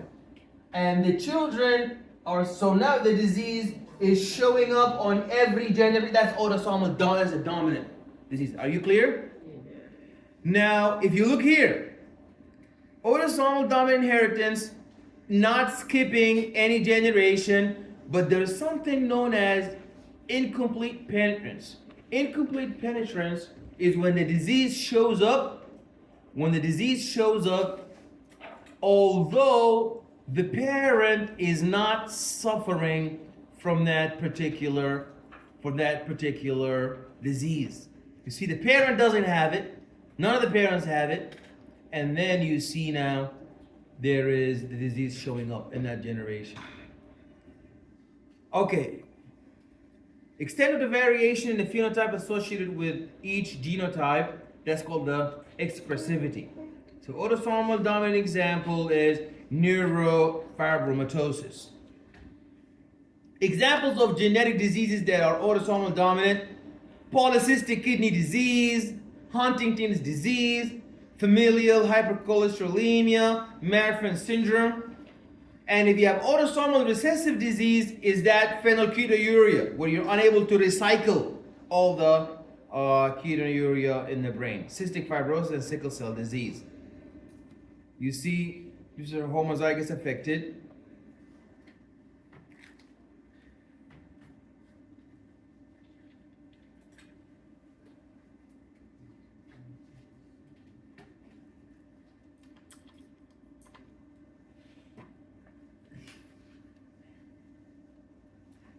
Sex-linked diseases. That's a disease that is on the X chromosome. So here you have genetic conditions caused by mutations on the sex chromosomes, and most sex-linked traits are located on the X chromosome. And X-linked disorders are usually expressed by males because females have another X chromosome to counteract the abnormal gene. If you are a male, you're doomed because you have one X and one Y. So that means if you have an X chromosome that is diseased, you will have the disease. But for female, they are lucky because they have another X. If one is diseased, the other one is healthy, they will be normal. But men, they only have one. If it's diseased, he's gone. X inactivation is when one X chromosome in female is permanently inactivated early in the embryological development. So this is the X-linked inheritance. You see, always X recessive allele with the Y, that's a disease, or X recessive and you have two copies. So the only way for a female to be stricken with the X-linked disease is both copies are X and recessive.